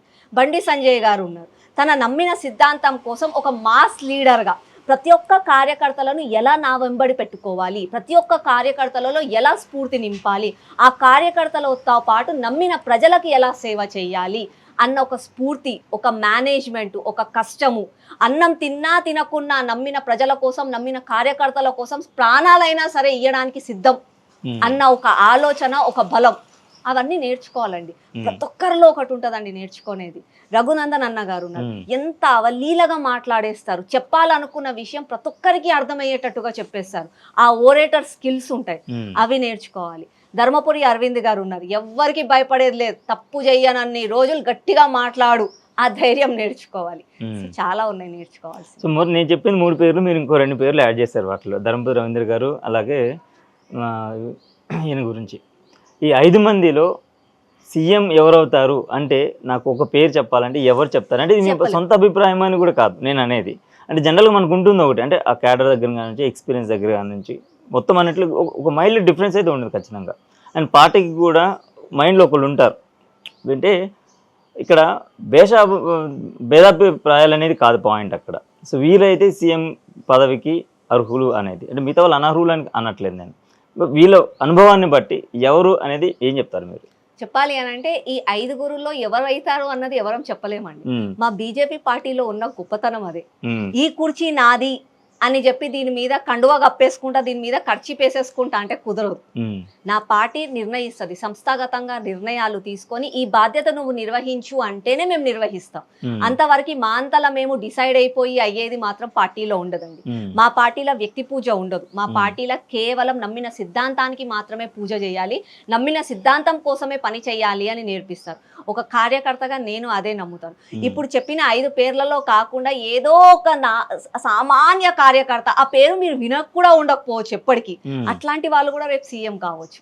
సీఎం అయిన తర్వాత అతను ఆదేశాల మేరకు పనిచేయడం మాత్రమే ఒక కార్యకర్తగా మా బాధ్యత.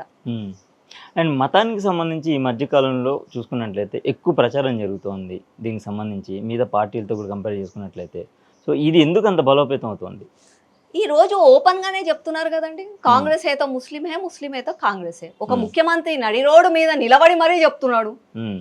అంటే నేను ఓట్ బ్యాంక్ రాజకీయాలు చేస్తాను, నాకు ఓట్లు మాత్రమే ముఖ్యము, నాకు ఓట్లు రావడానికి నేను ఎంతనన్నా దిగజారిపోయి మాట్లాడతాను అని చెప్పి వాళ్ళే మాట్లాడుతున్నారు ఈ రోజు. అంటే అది ఎంతవరకు కరెక్ట్? మతపరమైన చర్చలు జరపడం ఎంతవరకు కరెక్ట్? నిజంగా కూడా తప్పండి.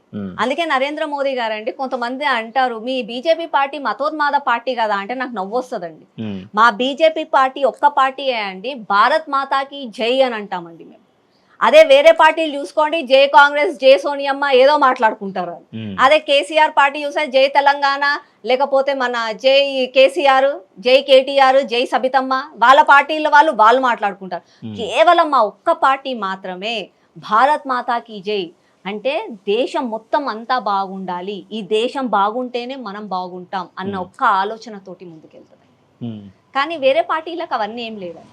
వేరే పార్టీలకి ఓట్లు రావాలి, అధికారం రావాలి. అదే మా పార్టీ అండి, అధికారం ఉన్నా లేకున్నా నమ్మిన సిద్ధాంతం కోసం పనిచేసే కార్యకర్తలం మా పార్టీ. అది nation is always first, party next, individual is lost అని చెప్పి నేర్పిస్తారు మాకు. వేరే పార్టీలు అట్లా కాదు, individual first, party first, nation తర్వాత అని చెప్పి మాట్లాడతారు. సో వాటికి వీటికి ఉన్న తేడా అది ప్రజలు నిర్ణయిస్తారు, ప్రజలందరూ కూడా గమనిస్తున్నారు. అందుకే ఈ రోజు నరేంద్ర మోదీ గారు సబ్కా సాత్, సబ్కా వికాస్, సబ్కా ప్రయాస్ అని చెప్పి అన్న తర్వాత ప్రతి ఒక్కరూ నరేంద్ర మోదీ గారి అభివృద్ధి సంక్షేమాన్ని మెచ్చుకొని మళ్ళా మేము ఇట్లాంటి వాళ్ళే రావాలి అని చెప్పి నమ్మి 3 సార్లు ప్రధానమంత్రిని చేశారు.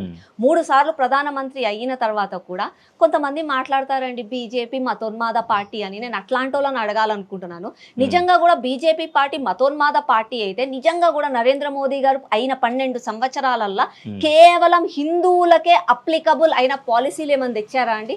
కేవలం హిందువులకే మంచి జరిగే స్కీములు ఏమైనా చేశారా అండి? కేవలం హిందువులకి మంచి జరుగుతుంది అన్న అభివృద్ధి ఏమైనా చేశారా అండి? చేయలేదండి. మొహం చూసి బొట్టు పెట్టే రకం మేము కాదు.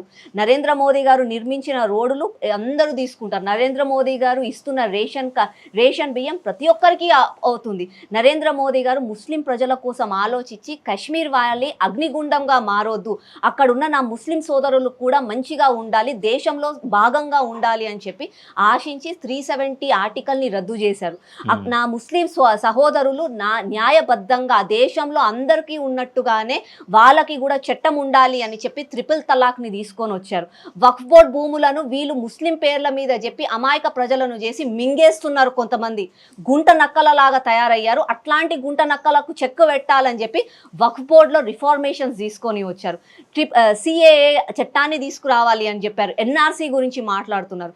ఇంత మాట్లాడుతున్నారు అంటే నరేంద్ర మోదీ గారు ముస్లిం ప్రజల కోసం ఎంత న్యాయం చేశారండి? అయినా కూడా మళ్ళా కొంతమంది మూర్ఖంగా మీది మతోన్మాద పార్టీ అని అంటే వాళ్ళని చూసే జాలేస్తుంది మాకు. అండ్ మహిళా రిజర్వేషన్ గురించి ఏం చెప్తారు? ఒక మహిళగా చెప్తున్నానండి, నిజంగా కూడా నా ధర్మంని నేను ఎక్కువగా గౌరవిస్తాను. నా ధర్మం ఏ రోజు కూడా మహిళలకు రిజర్వేషన్ ఇవ్వమని చెప్పలేదండి. ఎందుకంటే నా ధర్మం నేర్పించింది దేశంలో మగవాళ్ళతో మహిళలు కూడా సమానం అని నేర్పించింది.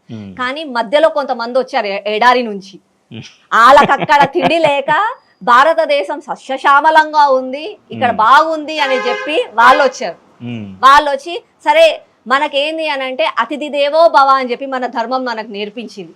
అతిథిలాగా వచ్చావు కదా అని చెప్పి తిను అని అంటే ఇసుంటరా అని అంటే ఇల్లంతా నాదే అని చెప్పి వాళ్ళు సెటిల్ అయిపోయారు. దాని తర్వాత బ్రిటిష్ వాళ్ళు వచ్చారు.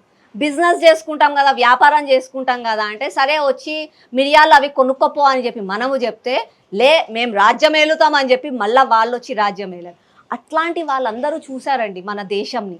ఈ దేశాన్ని మనం విభజించలేము, ఈ దేశాన్ని విచ్ఛిన్నం చేయలేము.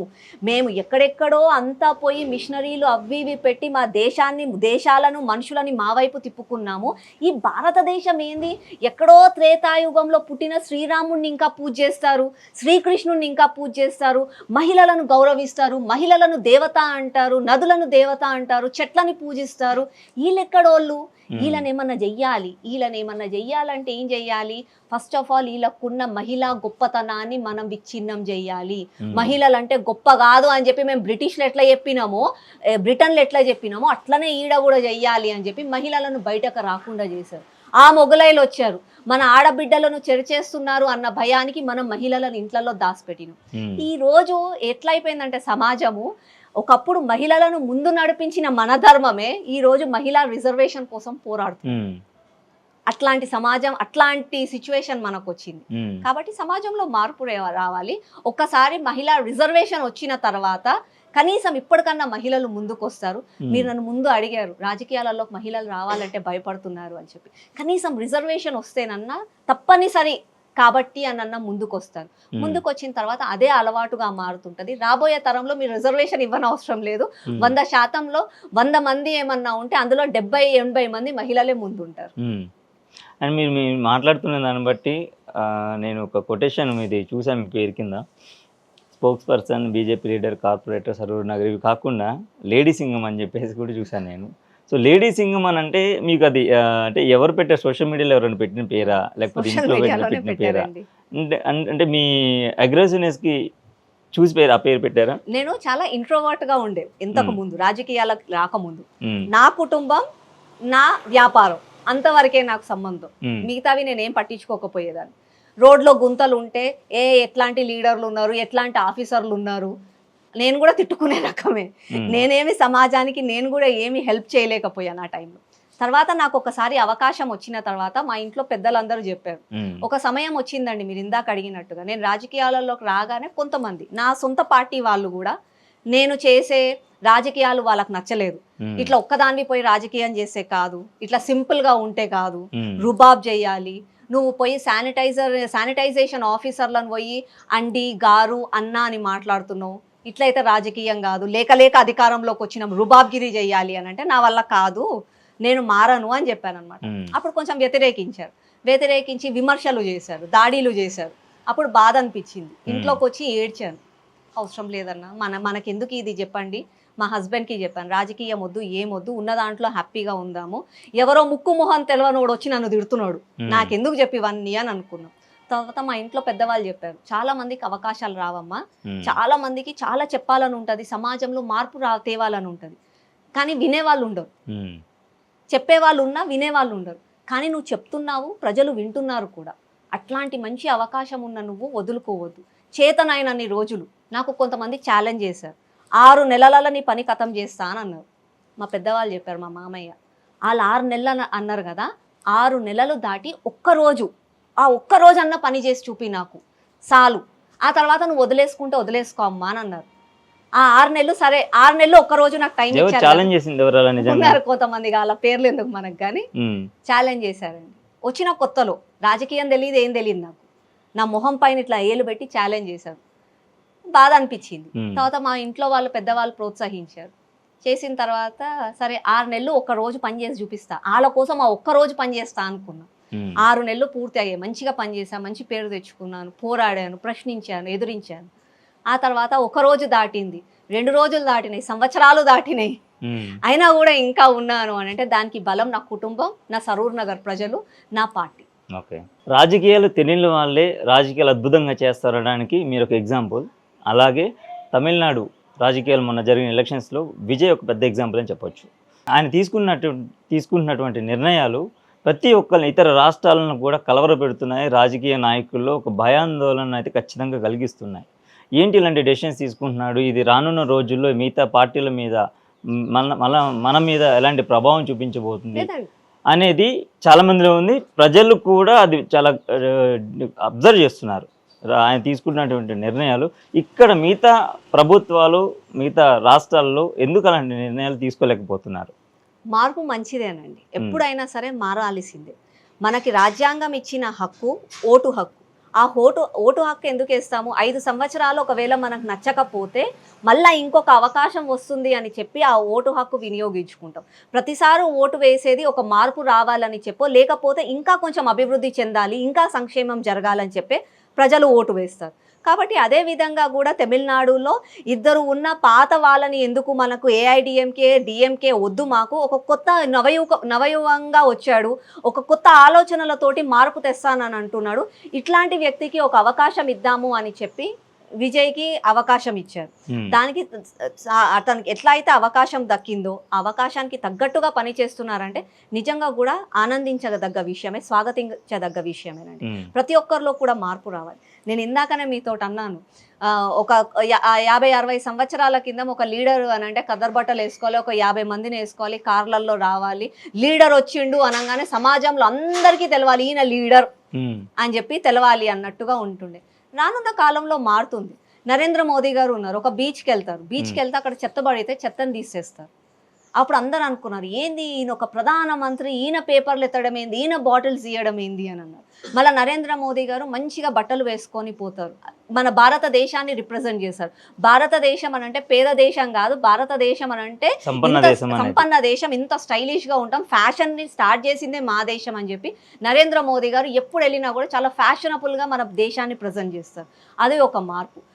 డిజిటలైజేషన్, ఒకప్పుడు జోబులో డబ్బులు ఉంటేనే పోయి షాపింగ్ చేసే దగ్గర నుంచి ఈ రోజు ఎడారిలో ఉన్నా సరే ఒక యూపీఐ కార్డు పెట్టుకొని ఒక చేతిలో ఫోన్ ఉంటే మనకంత ప్రపంచం మన చేతిలో ఉంటుంది. సో మార్పు అనేది వస్తుంది, అట్లాంటి మార్పులను తీసుకురావాలి. కానీ అదేంటోనండి, కొంతమంది స్టక్ అయిపోయింది అక్కడే, ఫేవికాల్ పెట్టుకొని కూర్చున్నట్టు. కొంతమంది మారట్లేదు ఇప్పటికీ కూడా. మీరు ఇందాక అన్నారు విజయ్ మంచి రాజకీయాలు చేస్తున్నారు అని చెప్పి. అట్లాంటి రాజకీయాలు ఇప్పుడు నాలాంటి వాళ్ళం ఏమని చేసామనుకో, దీని రాజకీయం అనరు, నువ్వు చేసేది రాజకీయం కాదు అని చెప్పి మళ్ళీ విమర్శించే వాళ్ళు కూడా ఉన్నారు. కాబట్టి అట్లాంటి వాళ్ళు కూడా మారాలి. రాజకీయం అంటేనే ఇది అని అనుకోవడం తప్పు. ఒకప్పుడు ఎడ్ల బండిలలో తిరిగాం, ఈ రోజు ప్లేన్లలో తిరుగుతున్నాం. సో సమయానికి అనుగుణంగా మనం కూడా మారాలి. ఒకప్పుడు ప్రచారం చేయాలి అని అంటే కాళ్ళన గజ్జలు పెట్టుకొని చేతిలో డబ్బు పెట్టుకొని ఊరంతా తిరిగి ప్రచారం చేసేవాళ్ళు. ఈ రోజు ఫోన్లలో ప్రచారం చేస్తున్నారు. So keep on moving according to the society and generation. కాబట్టి మార్పు మంచిదే. ఈ మధ్యకాలంలో అంటే విజయ్ సీఎం అయిన తర్వాత దగ్గర నుంచి ప్రతి విషయంలోనూ ఎక్కువ ఆయన కంపేర్ చేస్తున్నారు. ఎగ్జాంపుల్ సీఎం కుర్చీ మీద అంటే ఆయన కూర్చుని కుర్చీ మీద టర్కీ టవల్ తీసేసిన దగ్గర నుంచి, ఆయన ఇంటి దగ్గర నుంచి లంచ్ బాక్స్ తెచ్చుకొని 8 ఆఫీస్లో ఉండే టైం దగ్గర నుంచి, క్యాన్వే వెళ్ళే దగ్గర నుంచి, అండ్ ఒక అమ్మాయిని మానభంగం చేస్తే నవ్విన పోలీస్ ఆఫీసర్స్ని సస్పెండ్ చేసిన దగ్గర నుంచి, ఇలా ప్రతి విషయంలో ఆయనని కంపేర్ చేస్తున్నారు మిగతా పొలిటీషియన్స్ కలిపి. అంటే మన దగ్గర సీఎంలు అయిన తర్వాత కూడా ఇలాంటి మార్పు ఎప్పుడు చూడలేదు ప్రజలు. సో దీనికి ప్రధానమైన కారణాలు ఏంటంటే, ఎందుకంటే రాష్ట్రం వేరైతే ఈ మార్పులు చేయకూడదని ఏమైనా ఉంటుంది? రాష్ట్రంకి సంబంధం లేదు కదా. యాజ్ అ పర్సన్ అతను అలా ఆలోచిస్తున్నాడు, ఒక మార్పు తీసుకొస్తానని చెప్పారు, మార్పు కోసం ప్రయత్నిస్తున్నాడు. ఆ మార్పు 5 సంవత్సరాలు అలాగే పనిచేస్తే బాగుంటుందని నేను అనుకుంటాను. ఎందుకంటే ఆమ్ ఆద్మీ పార్టీ కూడా చీపురు పార్టీ అన్నా హజారే గారితో ఒక ధర్నా దగ్గర కూర్చొని జంతర్ మంతర్లో నేను భారతదేశంలో ఉన్న కరప్షన్ ని చెదారాన్ని అన్నిటిని ఊడ్చి పాడేస్తాము అని చెప్పి చీపురు పట్టుకొని చేశారండి. తర్వాత ఏమైందండి, అరవింద్ కేజ్రీవాల్ సీఎం అయ్యారు. సీఎం అయినాక ముందు ఆయన ఎంత పెద్ద పెద్ద గొప్ప మాటలు మాట్లాడారండి. ఇప్పుడు మీరు అన్నట్టుగా విజయ్ తోటి స్ఫూర్తి పడ్డలాగా చాలా మంది అతనికి కూడా స్ఫూర్తించారు ఆ టైంలో. ఏమన్నారు, నేను నా వ్యాగనార్ కార్లనే పోతాను, నేను ఆ ఎర్ర బుగ్గాలు బల్బులు ఉంటాయి అవి తీసేస్తాను, నేను నా గవర్నమెంట్ క్వార్టర్స్లలోనే ఉంటాను, నేను నిర్మోహమాటంగా నిర్భయ అంటే చాలా సింపుల్గా నేను ఒక ముఖ్యమంత్రి అని చెప్పి తెలవకుండా నేను రాజ్యాన్ని స్థాపిస్తాను అని చెప్పి ఎన్నో గొప్ప గొప్ప మాటలు మాట్లాడాడు. తర్వాత వచ్చేవరకు ఏమైందండి, కరప్షన్ చేశాడు, ఎన్నో కోట్లు పెట్టి ఒక శీష్మాల్ కట్టుకున్నాడు, మొత్తము కాన్వాయ్లలో తిరిగిండు, ఉన్నలేని కరప్షన్లు చేసిండు, స్కాములు చేసిండు, లిక్కర్ స్కాములు చేసిండు, అన్ని చేసిండు. ఎన్ని రోజులు ఉంది అన్న మాట పైన నిలబడడం కూడా ముఖ్యమే. ఈ రోజు విజయ్ ఒక స్ఫూర్తి కావాలి అనుకుంటున్నారు, ఒక మార్పు తేవాలి అని అనుకుంటున్నారు, నిజంగా కూడా స్వాగతించాలి. అదే స్ఫూర్తితోటి అదే పనిని ఉన్న 5 సంవత్సరాలు కూడా నిలబెట్టుకుంటే నిజంగా కూడా మంచిదండి. అతన్ని చూసి ఇంకా ఎవరన్నా ఒక్కరన్నా తయారవుతారు, ఒక్కరు తయారు కాకుండా మారాలి అన్న ఆలోచన అన్ననా వస్తుంది. కానీ భయపడకుండా అలాగే ఉండాలండి. నేను రాజకీయాలలోకి వచ్చినప్పుడు నేను ఇలాగే ఉంటాను అని అంటే, లేదు రాజకీయ నాయకులు మారిపోతారు అని అన్నారు. ఆ రోజు నేను అన్నాను, నేను నా అస్తిత్వాన్ని, నా స్వాభిమానాన్ని, నా ఎథిక్స్ ని నేను మార్చుకోను, అవసరమైతే రాజకీయాలు వదిలేస్తా, కానీ నేను ఇలాగే ఉంటా అని చెప్పాను. నన్ను చూసి కొంతమంది మారారేమో అని నేను అనుకుంటున్నాను. అండ్ నాది ఇంకొక క్వశ్చన్ మేడం, ఇది పర్సనల్గా అని అనుకోవచ్చు మీరు, అండ్ మీ పర్సెప్షన్ అనేది మిమ్మల్ని అడగాలనుకున్న క్వశ్చన్, విజయ్ గారితో కంపేర్ చేస్తూ ఎడ్యుకేషన్ సిస్టమ్ ఇప్పటి వరకు ఎడ్యుకేషన్ సిస్టంలో ప్రైవేట్ స్కూల్స్కి సంబంధించినంత వరకు ఒక నిర్దిష్టమైన ఫీ పర్టికులర్ అనేది ఇప్పటివరకు ఎక్కడ చూడలేదు. ఫస్ట్ టైం చూసాం.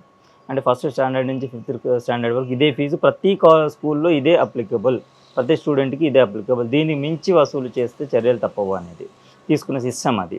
సో అలాంటి సిస్టము మన 2 తెలుగు రాష్ట్రాల్లో ఎడ్యుకేషన్ పరంగా లేదు.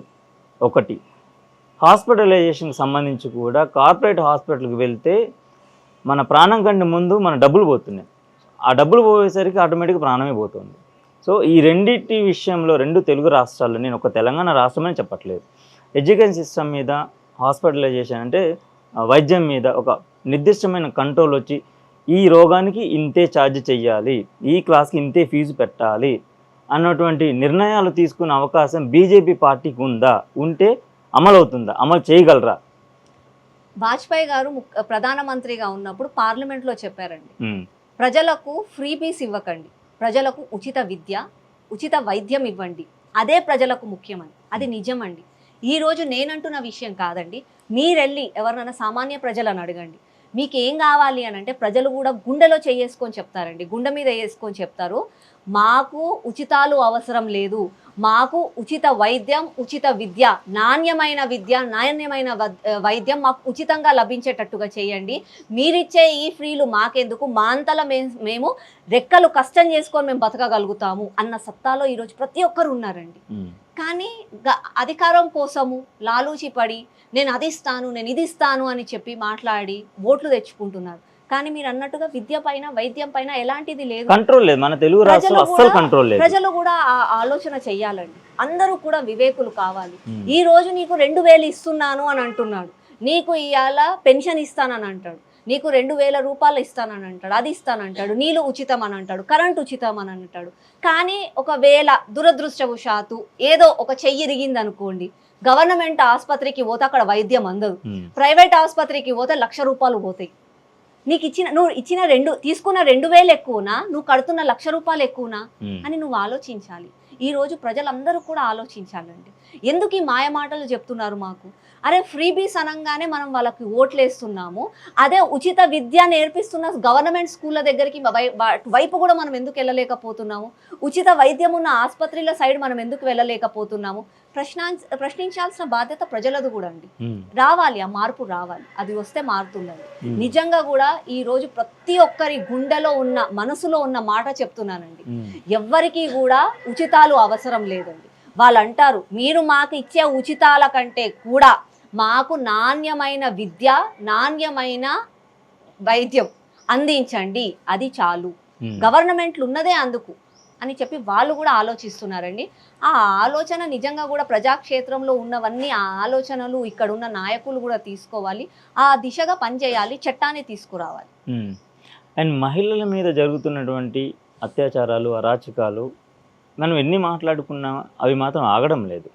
సో దీనికి సంబంధించి ప్రభుత్వాలు అంటే అధికారంలో ఉన్న వాళ్ళు కానివ్వండి, అధికారంలో లేని వాళ్ళు కానివ్వండి, ఒక సామాన్యమైన వ్యక్తిగా, ఒక అధికారంలో ఉన్న వ్యక్తిగా ఎలాంటి నిర్ణయాలు తీసుకుంటే ఆడవాళ్ళకు మనం తగిన సేఫ్టీ ఇవ్వగలము, ఎలాంటి జాగ్రత్తలు తీసుకోవాలి? ముఖ్యంగా మహిళలకి గౌరవం ఇవ్వాలి, మహిళలు రక్షణ కల్పించాలి అని అంటే కేవలం చట్టంతో పని కాదండి, సమాజం కూడా మారాలండి. సమాజం మారాలి, దాంతో పాటుగా చట్టంలో ఉన్నవి చాలా నిర్ణయాలు తీసుకొని శిక్షలే కానీ ఏదైనా కూడా ఆ దిశగా ఆలోచిస్తేనే సమాజం మారాలి. అట్లా అప్పుడు మహిళలకు గౌరవం ఇస్తారండి.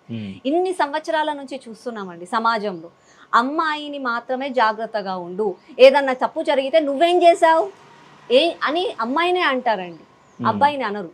ఎందుకు అని అంటే మన సమాజం అలా ఉంది.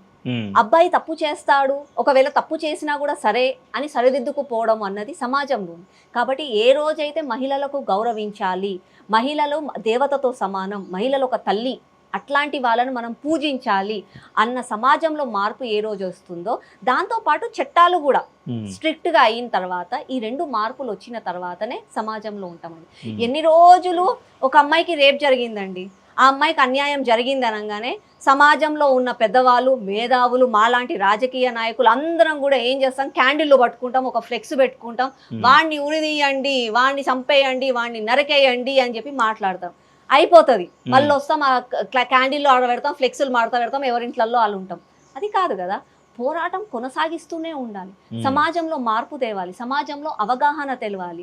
ఒక అబ్బాయి ఉంటే ఆ అబ్బాయికి చెప్పాలి, అమ్మాయితోటి జాగ్రత్తగా ఉండండి, అమ్మాయిని పూజించండి, అమ్మాయిని గౌరవించండి, అమ్మాయి అని అంటే మీకు ఒక అబల కాదు, అమ్మాయి అంటే నిజంగా కూడా గౌరవించాల్సిన వస్తువు, ఒక దేవతతో సమానం అని చెప్పి అబ్బాయికి చెప్పాలి.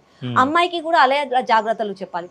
ఒకవేళ వాడు ఏదన్నా చేస్తున్నాడు అని అంటే నువ్వు ఎక్కడి వరకు ఉండాలో అన్న ఆలోచన కూడా అమ్మాయికి కూడా రావాలి. అవి నేర్పించాలి, ఇవి నేర్పించాలి, అప్పుడు బాగవుతుందండి. రీసెంట్ గా బండి భగీరథి ఒక ఇష్యూ అయిందండి, పోక్సో విషయం. ఆ రోజు కొంతమంది బట్టలు చింపుకొని మరీ రెచ్చిపోయారు. నేను వాళ్ళని తప్పనట్లేదు, సరే ఒకరికి శిక్ష పడాలని మీరు పోరాటం చేశారు, అయిపోయిందా? నీ ధర్మం అయిపోయిందా? నీ బాధ్యత అయిపోయిందా? ఆ అబ్బాయికి శిక్ష పడితే నువ్వు విన్ అయినట్టేనా, సమాజం గెలిచినట్టేనా? కాదు కదా. ఈ రోజు రోజుకి 2-3 పాక్సో కేసులు అవుతున్నాయి, రోజుకి 2-3 అత్యాచారాలు అవుతున్నాయి, రోజుకి 2-3 మర్డర్లు అవుతున్నాయి, దొంగతనాలు అవుతున్నాయి. సమాజం మారాలి కదా. ఒక్కడికి నీకు నచ్చలేదు కాబట్టి అతని మీద పగతోటి ఒక పెద్ద ప్రెస్ మీట్లు పెట్టి, రౌండ్ టేబుల్ కాన్ఫరెన్స్లు పెట్టి, రచ్చ చేసి ఒక్కడికి శిక్ష పడింది, అయిపోయి చేతులు దులుపుకున్నా ఇంట్లోకి వెళ్ళి వండుకుంటా, అది కాదు కదా. సమాజంలో మార్పులు తీసుకురండి. పదే ఈ పాక్సో కేసులు ఎందుకు అవుతున్నాయి? అమ్మాయిలకు అవగాహన కల్పించండి, అబ్బాయిలకు అవగాహన కల్పించండి. అమ్మాయిలు ఈ రోజు దొంగ ఆధార్ కార్డులు తీసుకొని పబ్బుల దగ్గరికి అట్లా వెళ్తున్నారు హైదరాబాద్లలో. ఆ పబ్బు దగ్గరికి వెళ్ళి ఆ పబ్బు వ్యవస్థతో మాట్లాడండి, రానియరని చెప్పండి, ఆ అమ్మాయిని దూరంగా ఉండాలని చెప్పండి. పార్కుల చుట్టూ తిరుగుతున్న అమ్మాయిలను పట్టుకోండి, అరే అమ్మా నీ జీవితం ఖరాబ్ అయిపోతుంది, ఇంకా నీ వయసు కాదు ఇది, నువ్వు ఆలోచించకు ఇట్లా పిచ్చిగా, నువ్వు వాడిని నమ్మకు, నువ్వు చదువుకో, నీ తల్లిదండ్రులను నమ్ము అని అమ్మాయిలకు చెప్పండి. చెప్పరు. ఒక్కడికి శిక్ష పడంగానే అయిపోయింది నా బాధ్యత, ఒకడికి ఏదో అయ్యింది, ఇక నాకు వీళ్ళతో కోపము, వీళ్ళకి శిక్ష పడేసింది, ఇక అయిపోయింది, మీతో నేను మాట్లాడా. నాకు నచ్చినవే నేను మాట్లాడతాను. అది కాదండి సమాజం. సమాజంలో పోరాటం చేస్తూనే ఉంటే సమాజం బాగుపడుతుంది. ఒకటి చెప్పినా కదా అని ఎట్లా అవుతుందండి? అప్పట్లో చిన్నగా ఉన్నప్పుడు మనం చూసాం, ఒకరు ముద్దు ఇద్దరు హద్దు అని చెప్పి ఫ్యామిలీ ప్లానింగ్ కోసం చెప్పారు. ఆ రోజు వాళ్ళు ప్రతి గోడ పైన, బస్సుల మీద, బస్ స్టాప్ల దగ్గర ఎక్కడ పడితే అక్కడ వాళ్ళు పబ్లిష్ చేశారు. కాబట్టి ఈ రోజు సమాజంలో కొంచెం కంట్రోల్ వచ్చింది.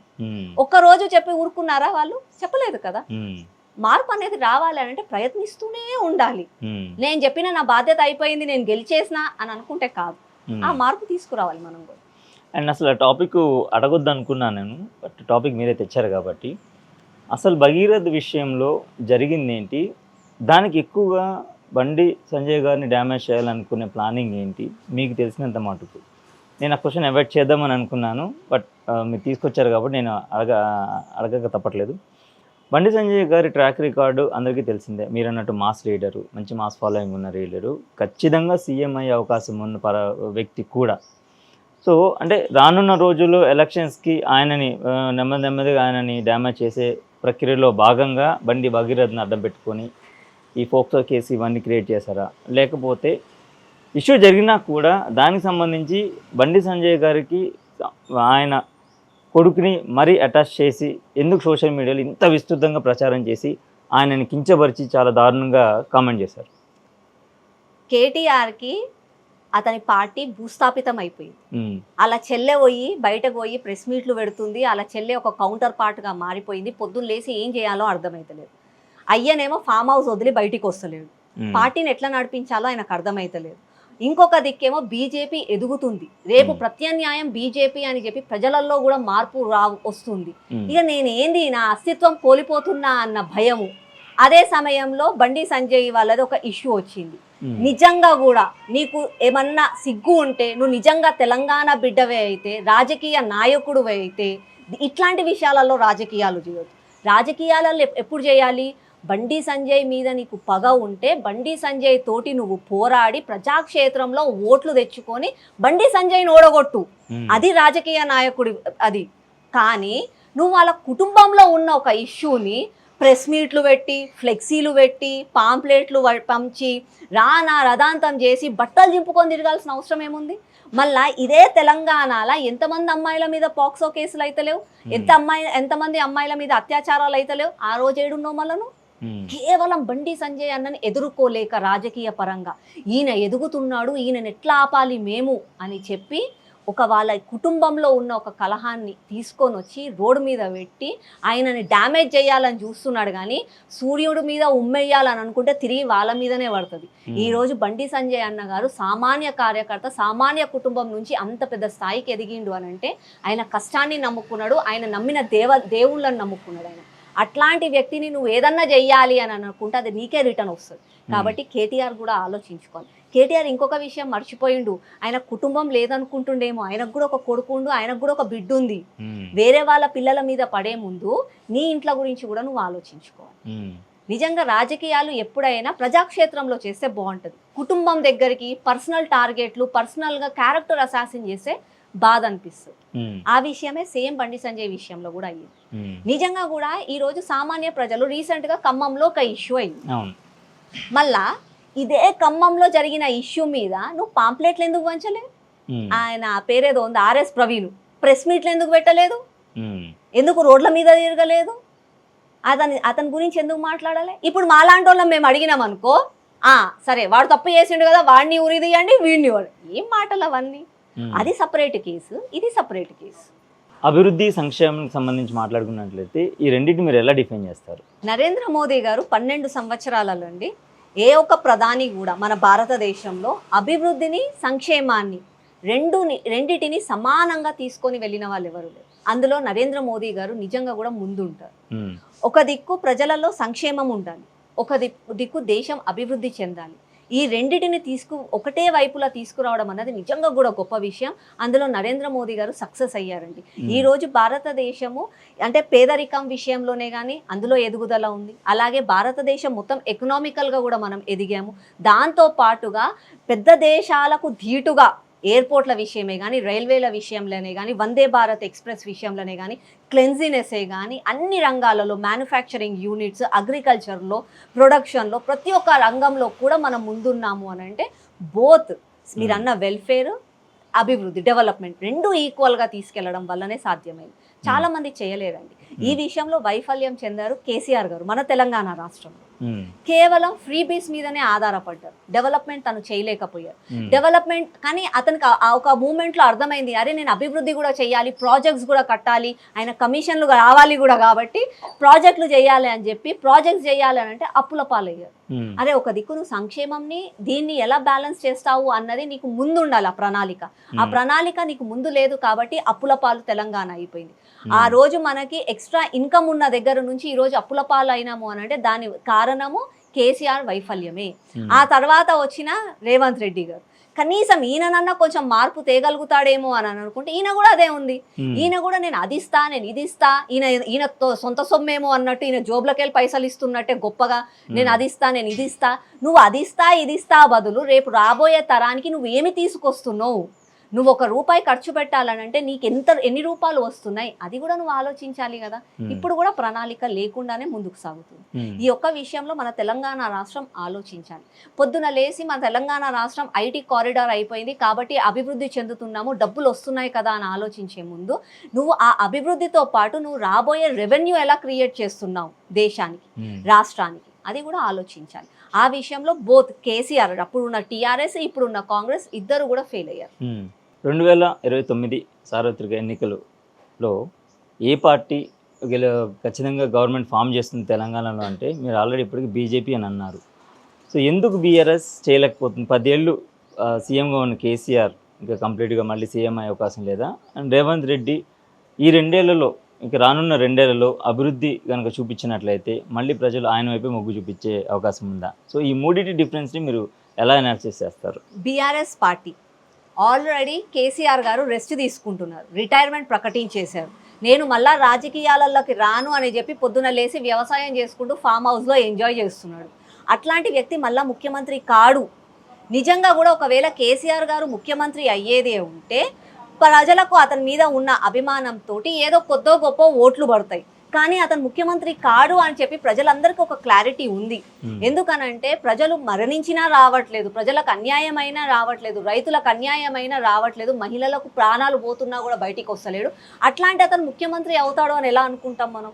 కాబట్టి అతను ముఖ్యమంత్రి కాదు. కేటీఆర్ని చూసా వచ్చే ఓట్లు కూడా రావు. అందరికీ తెలుసు ఈయన ఒక పెద్ద స్కామ్స్టర్ అని చెప్పి. ఈయన పొద్దున లేసి స్కాములు చేయడం తప్ప ఈయన రాష్ట్రానికి ఏమి మంచి చేయడు.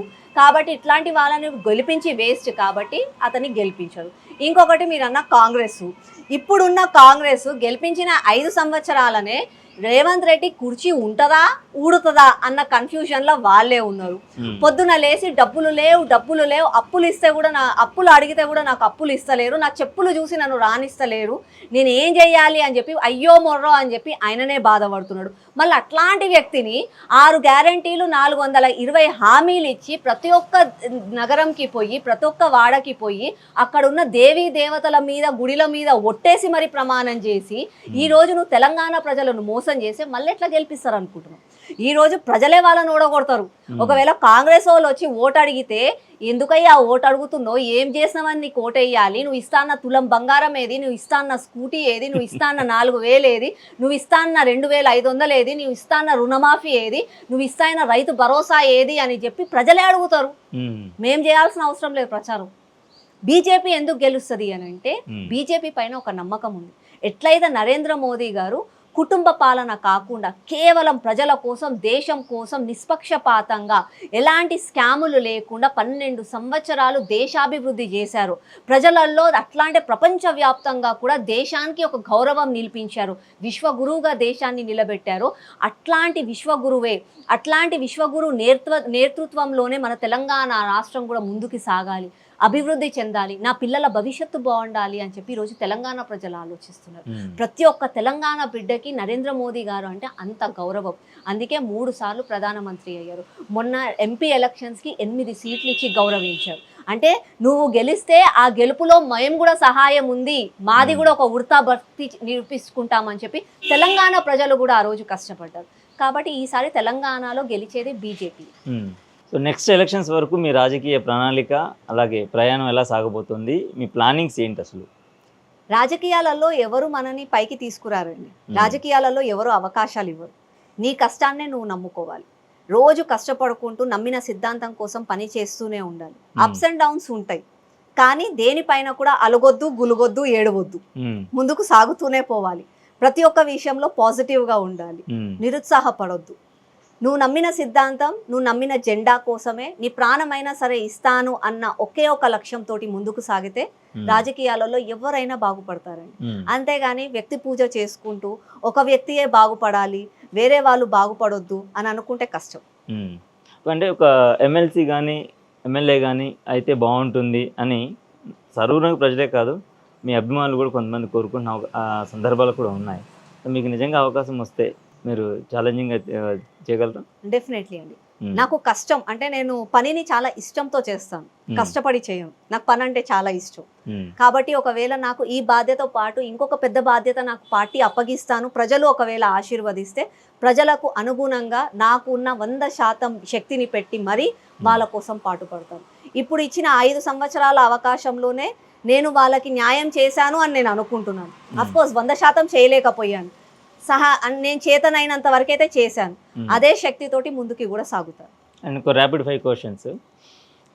బెస్ట్ లీడర్ చెప్పాలి మీరు, నేను 1 వర్డ్లో చెప్పాలి. బెస్ట్ లీడర్ అనేది ఎవరో చెప్పాలి. నరేంద్ర మోదీ గారు అండ్ రాహుల్ గాంధీ. నరేంద్ర మోదీ గారు ఆబ్వియస్లీ. కేసీఆర్ అండ్ రేవంత్ రెడ్డి గారు. కేసీఆర్ అండి. కేసీఆర్ అండ్ బండి సంజయ్ గారు. బండి సంజయ్ గారు. నారా చంద్రబాబు నాయుడు గారు అండ్ జగన్మోహన్ రెడ్డి గారు. నారా చంద్రబాబు నాయుడు గారు. నారా చంద్రబాబు నాయుడు గారు. ఏపీ పాలిటిక్స్ గురించి మీ అభిప్రాయం ఏంటి? ఏపీలో వాళ్ళ రాజకీయాలకు వాళ్ళకి నడుస్తున్నాయండి, కానీ నారా చంద్రబాబు నాయుడు గారికి అంటే నాకు కొంచెం రెస్పెక్ట్ ఎందుకు అని అంటే, అభివృద్ధి పదంగా ఒక విజనరీ లీడర్. అంటే 5 సంవత్సరాల కోసం తను ఆలోచించాడు, రాబోయే తరం కోసం ఆలోచిస్తాడు.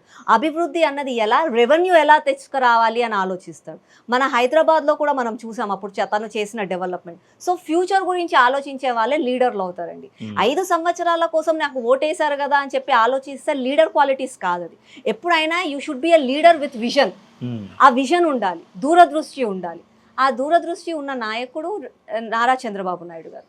So he is the best one. And Telangana రాజకీయాల గురించి చెప్పమంటే ఒకే ఒక ముక్కలో ఏం చెప్తారు? ఇప్పుడు మన తెలంగాణలో రాజకీయాలు నిజంగా కూడా దిగజారిపోయాయండి. రీసెంట్ డేస్లో పిచ్చి పిచ్చి మాటలు మాట్లాడడము.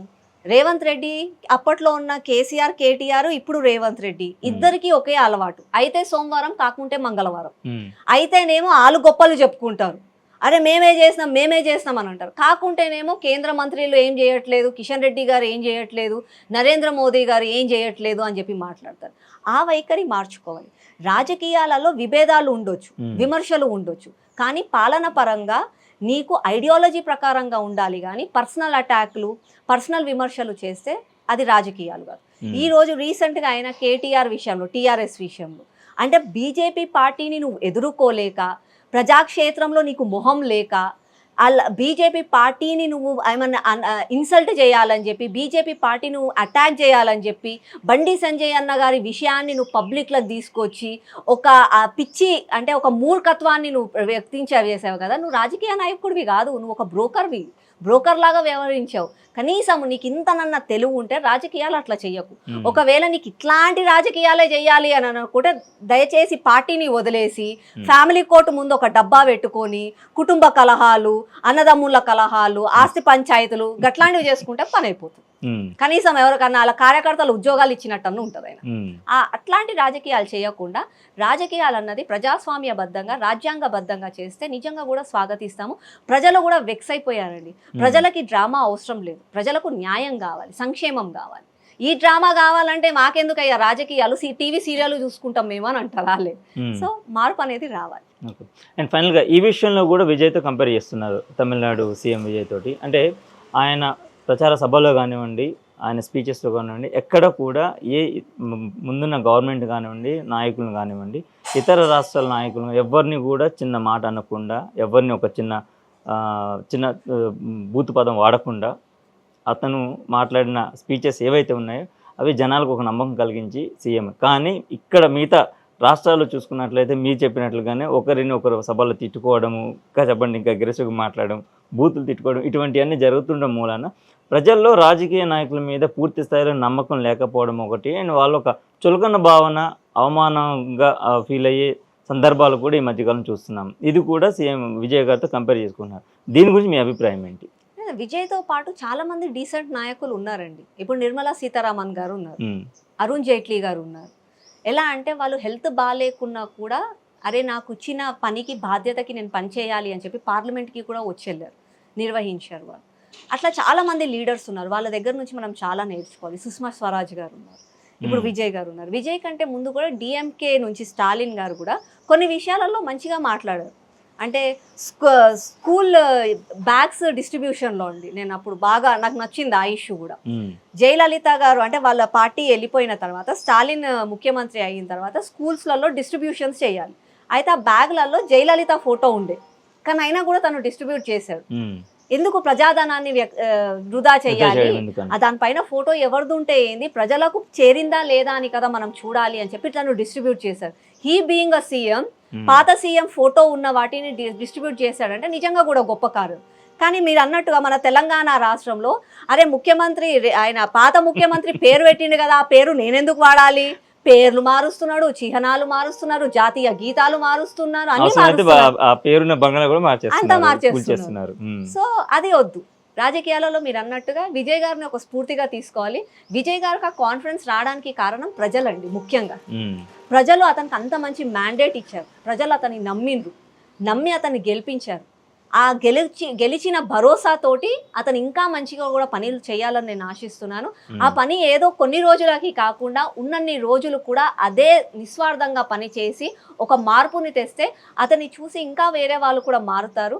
రాజకీయాలలో ఆ మార్పు రావాల్సిందే అని చెప్పి ప్రతి ఒక్కరం కూడా ఆశించాలి. ఓకే, ఫైనల్గా బీజేపీ పార్టీలో మీరు ఇన్ని రోజులు చేసిన సేవకు కానివ్వండి, ప్రజల్లో ఉన్న మీకు ఆదరణ అభిమానాలకు కానివ్వండి, మిమ్మల్ని మీకు గౌరవించి మీకు ఒక రెస్పెక్ట్ ఇచ్చి మీ గురించి మాట్లాడిన వాళ్ళు ఎవరున్నారు? నా అదృష్టమేమో అండి అది. కానీ నేను ఉన్న ఈ 5 సంవత్సరాలలో నేను నా పార్టీలో ఇప్పుడు సరూర్ నగర్లో నా ప్రజలు అందరూ కూడా నన్ను ఒక చెల్లెగా, ఒక అక్కగా, ఒక వదినమ్మగానే స్వీకరించారు. అది నా అదృష్టం అని నేను అనుకుంటాను. సో అదే ఫీలింగ్ తోటి నేను కూడా ముందుకెళ్తున్నాను. వాళ్ళందరూ ఇచ్చే ఆశీర్వాదం బలంతోనే నేను ముందుకి పోరాటం చేయగలుగుతున్నాను. నా పార్టీలో అందరూ అండి, లక్ష్మణ్ అన్న గారు ఉంటారు, ఎప్పుడన్నా కలిసినప్పుడు అమ్మ బాగున్నావా అని చెప్పి తన చెయ్యి తలపైన పెడతారు, చిన్న మాట అంతే, చాలు మంచిగా అనిపిస్తుంది. బండి సంజయ్ అన్న గారు ఉంటారు, ఎంత పెద్ద సభలో ఎంత వందల మంది ఉన్నా సరే నేను కనిపించగానే తను ఫస్ట్ అడిగేది ఒకటి, అమ్మ బాగున్నావా తిన్నావా అని అడుగుతాడు, తృప్తి అనిపిస్తుంది. ఈటల రాజేంద్ర గారు ఉన్నారు, శ్రీవానమ్మ బాగున్నావా అంటాడు, ఏదో సొంత వాళ్ళ కూతుర్ని పిలిచినట్టు, సొంత చెల్లెలను అక్కడనో పిలిచినట్టు అంటారు. కిషన్ రెడ్డి గారు ఉంటారు, ఎక్కువగా మాట్లాడారు కిషన్ రెడ్డి గారు, కానీ చూడంగానే బాగున్నావా అమ్మ అని అడుగుతారు, చాలు. నేను ఎక్కువ ఆశించానండి, నేను అల్ప సంతోషిని. నాకు చిన్న విషయాలలోనే నేను చాలా ఆనందపడతాను, చాలా పాజిటివ్ పర్సన్ని. ఎవరిని చూసినా సరే వాళ్ళలో మంచిగా చూస్తాను, చెడు చూడను. అన్లెస్ అండ్ అంటే వాళ్ళు నన్ను గెలికితే మాత్రం నేను ఊకోను, వాళ్ళు మంచిగా ఉంటే మాత్రం నేను చాలా స్వాగతిస్తాను. ప్రతి ఒక్కరిలో నా అన్నని, నా తమ్ముడిని, అక్కని, చెల్లెనే చూసుకుంటాను. దానికి నేను అలాగే ఉంటాను కాబట్టి వాళ్ళు నన్ను అలాగే స్వీకరిస్తారు. Give respect and take respect అంటారు కాబట్టి నేను అందరినీ అన్నా బాగున్నావా అని అంటాను, అందరూ కూడా నన్ను అలాగే స్వీకరిస్తారు. అండ్ రఘునందన్ గారి గురించి మాట్లాడుకుంటే ఆయన చాలా ఇంటర్వ్యూస్లో, చాలా డిబేట్స్లో కొన్ని సోషల్ ఇష్యూస్ మీద ఆయన చాలా ఎమోషనల్ అవుతూ మాట్లాడతారు. ఆయన అడ్వకేట్, మంచి స్పోక్స్ పర్సన్, మంచి లీడర్ కూడా. కానీ ఆయన ప్రభుత్వాల పరంగా చాలా అసంతృప్తి ఉన్నప్పటికీ కూడా ప్రజల పక్షాన మాట్లాడుతూ చాలా సందర్భాల్లో బాగా ఎమోషనల్ అవుతూ ఉంటారు. సో ఆయనకి మీతో ఉన్న పర్సనల్ బాండింగ్ కానివ్వండి, అంటే ఆయన మీ దగ్గరగా చూసిన సందర్భాలు కానివ్వండి, సో ఆయన గురించి చెప్పాలని మీరు ఏం చెప్తారు? నాకు పర్సనల్ బాండింగ్ చాలా తక్కువ అండి, I'm not a social person. నేను పార్టీ, ఆఫీసు, సభ ఏదన్నా ఉంటే అంతవరకు వెళ్ళి రావడం వరకే. సో నాకు అంత ఇంటర్నల్ రిలేషన్స్ ఎవరితోటి ఉండవు, కనిపిస్తే నమస్తే చెప్పడం వరకే నాకు. ఆ చూసిన దాంట్లోనే నాకున్న ఎక్స్పీరియన్స్కి నేను చెప్తున్నాను. రఘునందన్ అన్న గారు చాలా మంచి ఓరేటర్ అండి, చాలా మందికి మనసులో వ్యక్తం చేయాల్సినవి చాలా ఉంటాయి, వాళ్ళు చెప్పినా కూడా 10 మందికి అర్థం కాదు. కానీ రఘునందన్ అన్న లాంటి వాళ్ళు ఏంటంటే వాళ్ళు చెప్పాలి అన్న విషయం చెప్పేస్తే ఒకరికి కాదండి 100 మందికి అర్థమవుతుంది. ఆ 100 మందిలో 10 మందిలో మాత్రం మార్పు తీసుకురాగలుగుతారు. అంత మంచి ఓరేటర్ తను. సో అందుకని చెప్పేతాను అనుకుంటా, ఒకప్పుడు జర్నలిస్ట్, లెక్చరర్, తర్వాత లాయర్, ఈ రోజు ప్రజాక్షేత్రంలో పోరాడుతున్నారు, న్యాయం చట్టం సభలో కూడా పోరాడుతున్నారు అని అంటే నిజంగా కూడా గ్రేట్. బాధ అనిపిస్తుందండి సొసైటీలో. కానీ ఏంటంటే అన్ని చట్టం చేయలేవండి, కొన్ని విషయాలు చట్టంతో పాటు సమాజంలో కూడా మార్పు రావాలి. ఈరోజు ఫుడ్ అడల్ట్రేషన్, కల్తీ వస్తువుల విషయంలో మాట్లాడుకుంటే ఒకప్పుడు అన్నము అమృతంతో సమానం, ఈ రోజు అన్నం అంటే విషంగా మారిపోయింది. నువ్వు డబ్బిచ్చి కొనేది విషమా అన్నమా అర్థం కావట్లేదు. ఒకప్పుడు అన్నం తిని ఆరోగ్యంగా ఉండండి అని చెప్పేవాళ్ళు, ఈ రోజు నువ్వు తింటే ఆరోగ్యం పోతుందేమో అని బాధపడుతున్నారు. చిన్న పిల్లలు తాగే పాల నుంచి మనం ఇంట్లో వాడే నూనెలు, మసాలాలు ఇవన్నీ వదిలేసి సరే ఆరోగ్యంగా ఉండాలంటే కూరగాయలు పండ్లు తిందామంటే అవి కూడా విషంగా మారిపోయాయి. మొన్న ఎవరో వాటర్ మెలన్ తిని 2 చనిపోయారంట, మామిడి పండ్లు తిని 2 చనిపోయారు అని అంట. సరే ఇవన్నీ తిని ఆరోగ్యం పాడైపోయింది, డాక్టర్ దగ్గరికి పోతే మందులు తెచ్చుకుందాము అని అంటే ఆ మందులలో కూడా కల్తీ. ఎక్కడికి పోతుంది సమాజం? చట్టం ఎన్ని కణం చేయగలుగుతుంది? అంటే నేను డబ్బు సంపాదించాలి కదా, వ్యాపారం చేయాలి కదా, నేను బాగుంటే చాలు, పక్కనోడు ఏమైనా సరే అని ఆలోచించడం కూడా మనం మానేయాలి. నువ్వు సంపాదించే దాంట్లో రూపాయి అయినా సరే తృప్తిగా సంపాదించు. ఆ తృప్తిగా సంపాదిస్తేనే రేపు నీ పిల్లలు కూడా ఇదే సమాజంలో ఉంటున్నారు కదా, అందరూ బాగుంటేనే నువ్వు కూడా బాగుంటావు అన్న ఆలోచన సమాజంలో కూడా రావాలి. ఆ మార్పు వచ్చిన రోజు ఎవరో వచ్చి మనం మార్చాల్సిన అవసరం లేదండి, మనంతలా మనం మారితే చాలు. ఒకప్పుడు చెప్పేవాళ్ళు సమాజంలో చెడు ఒక దగ్గర మంచి ఒక దగ్గర ఉండేదంట, ఇప్పుడు ఏంది ఒక మనిషిలోనే ఉన్నాయి. త్రేతాయుగం కంటే ముందు సత్యయుగం, సత్యయుగంలో 2 వేరే వేరే యుగాలలో మంచి చెడు ఉండేది. తర్వాత వచ్చేవరకు త్రేతాయుగంలో ఒకే కాలం ఒకే దగ్గర మంచి చెడు ఉండేది, కానీ ఒకరు రాక్షసులు ఒకరు మానవులు లాగా ఉన్నారు. మళ్ళా తర్వాత వచ్చే ద్వాపర యుగంలో కుటుంబంలోనే అన్నదమ్ముళ్ళ మధ్యలోనే మంచి చెడు ఉంది. తర్వాత వచ్చే కలియుగంలో ఒక మనిషిలోనే మంచి ఒక మనిషిలోనే చెడు ఉండిపోయింది. కాబట్టి మంచి ఏంటి చెడు ఏంటి అని నీ వివేకంతో నువ్వు ఆలోచించాలి. మంచి అయితే సమాజానికి మంచి, మంచి అయితే నీకు మంచి, లేదు అంటే చెడు వేయాలి. అదే మనం తెలుసుకోవాలి. ఈరోజు ఇన్ఫర్మేషన్స్ చాలా ఉన్నాయి.